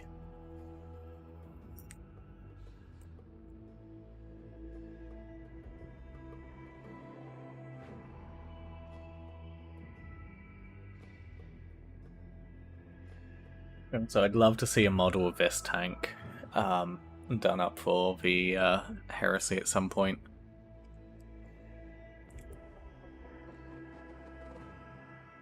Is it significantly bigger than the Fellblade? And also that's a casemate design. So that's not a turret, that's a gun that rotates in a fixed angle from the upper structure. And look how big it is compared to the Dead Astartes down here next to a signature.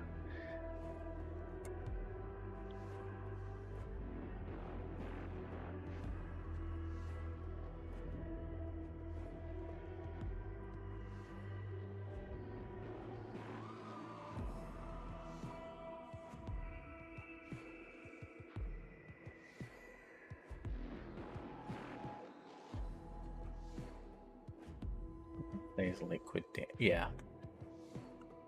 Yeah, if you want to talk about that stuff, maybe talk about it on the Discord server. And be polite and put in a spoiler chat and give a content warning, I guess. And there's some World Eaters versus Sons of Horus. We're getting on to that actually, James. And here's Rylanor with a combi, well, with bolt guns instead of his assault cannons. Yeah, on Istvan 3. Ah, Hamish.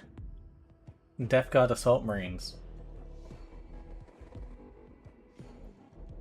There we go.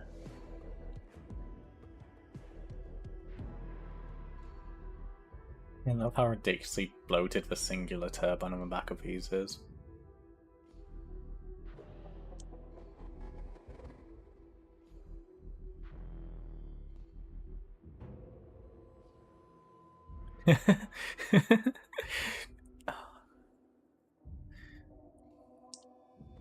That would be funny, Jorgi should do it.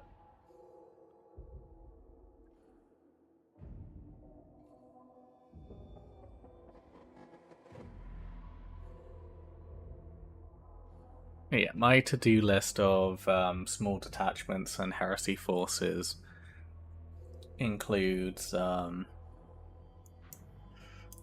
yeah, some Death Guard at some point because there's some artwork in this book which I really want to emulate and copy. Traitor Iron Hands, some Traitor Ultramarines as well.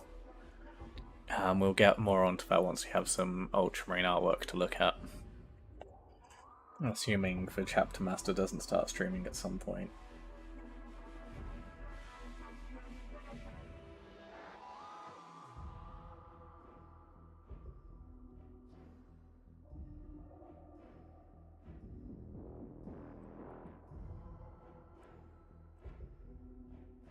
And here's the loyal Devastator squad that stood on top of the governor's building, where the loyalists made their final stand. Absolutely beautiful artwork again. I really miss the old Chaos Raptor models, not the original ones, but the ones as I used in the Space Marine game. Yeah, absolutely. The old Raptor models were gorgeous, and I'm really kind of disappointed they got rid of them. Oh, and here's some World Eater Scout Marines with a sniper rifle, especially. Look at that. Power armor and a sniper rifle and a recon squad of World Eaters.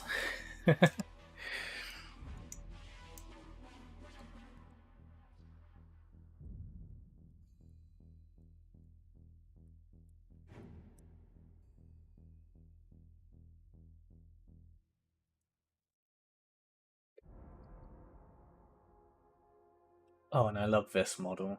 Sorry, this artwork as well. The World Eater Contemptor versus Point Blank Multi Melter, and just the way that the chassis of the Contemptor is being melted away by the melter gun. Just love how it's flowing like liquid away as it's just removed from existence.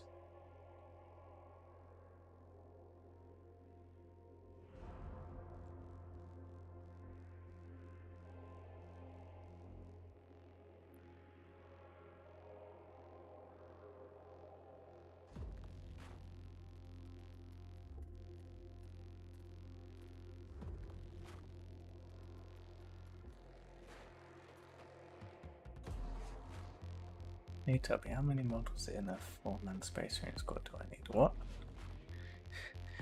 What do you mean, Matty? What you've written there doesn't quite make sense.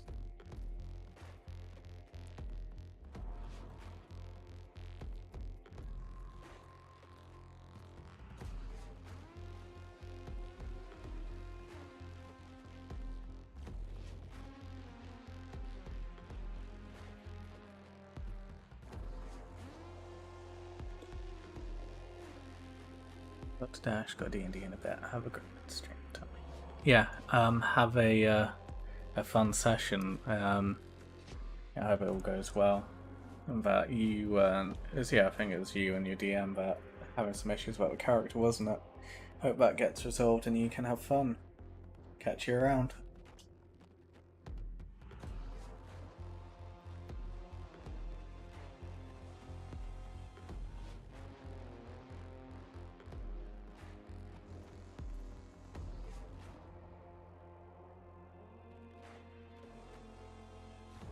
I think about Sons of Horus Baneblade.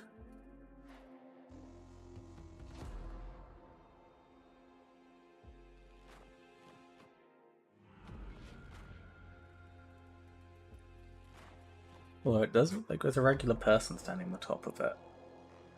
Assuming it's just part of the Legion, but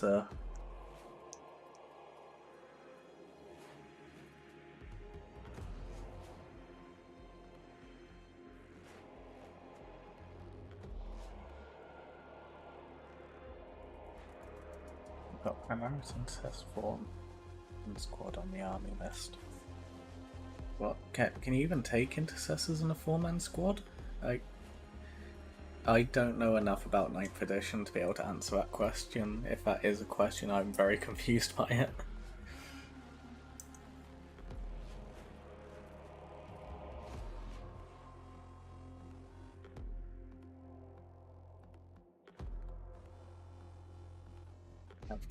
We have Nathaniel Garrett.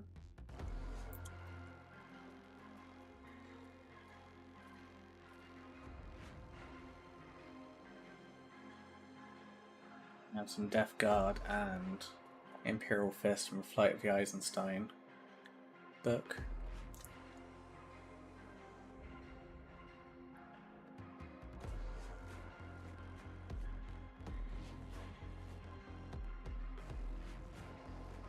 I do really wish we got more options to have like more ornate chest pieces and stuff like this.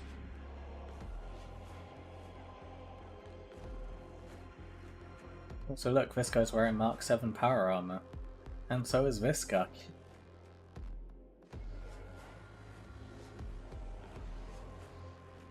Oh look, that's dead Beaky Fist. Oh. Yeah, these guys are wearing Mark 7 power armor.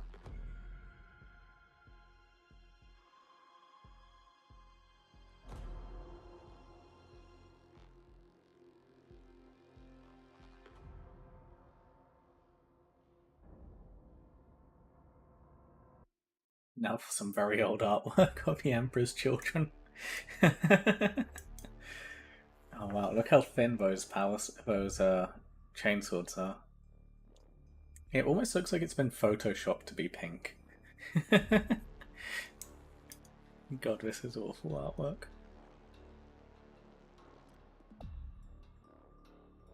It's not about shoulder pad design as well.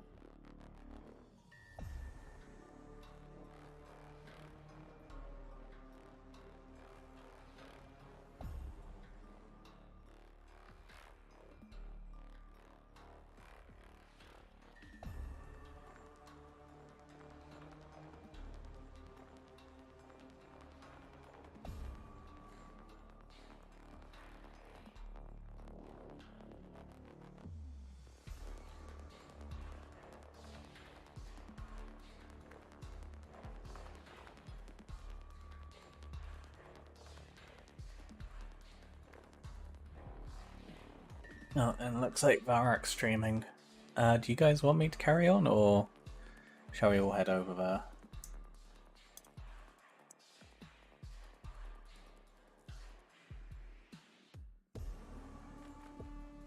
I would love to be able to raid and shove us all over there, but the chapter master won't talk to me about it. In fact, he won't talk to me at the moment, so yeah, won't be able to kick us off over there.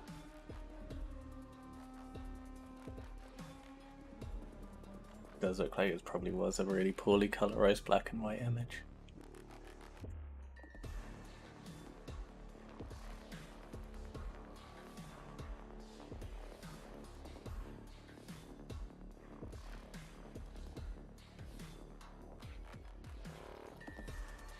Let's head over and torment him.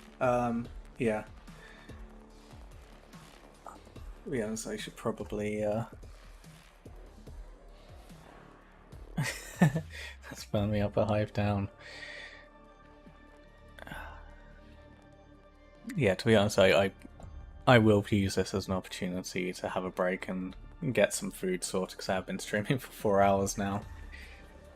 Oh, yeah, thank you all so much for hanging about, and cheering me up a bit. And it's been really nice to hang out with you guys and paint more of a night and talk lore and look at some old images for Horus Heresy stuff.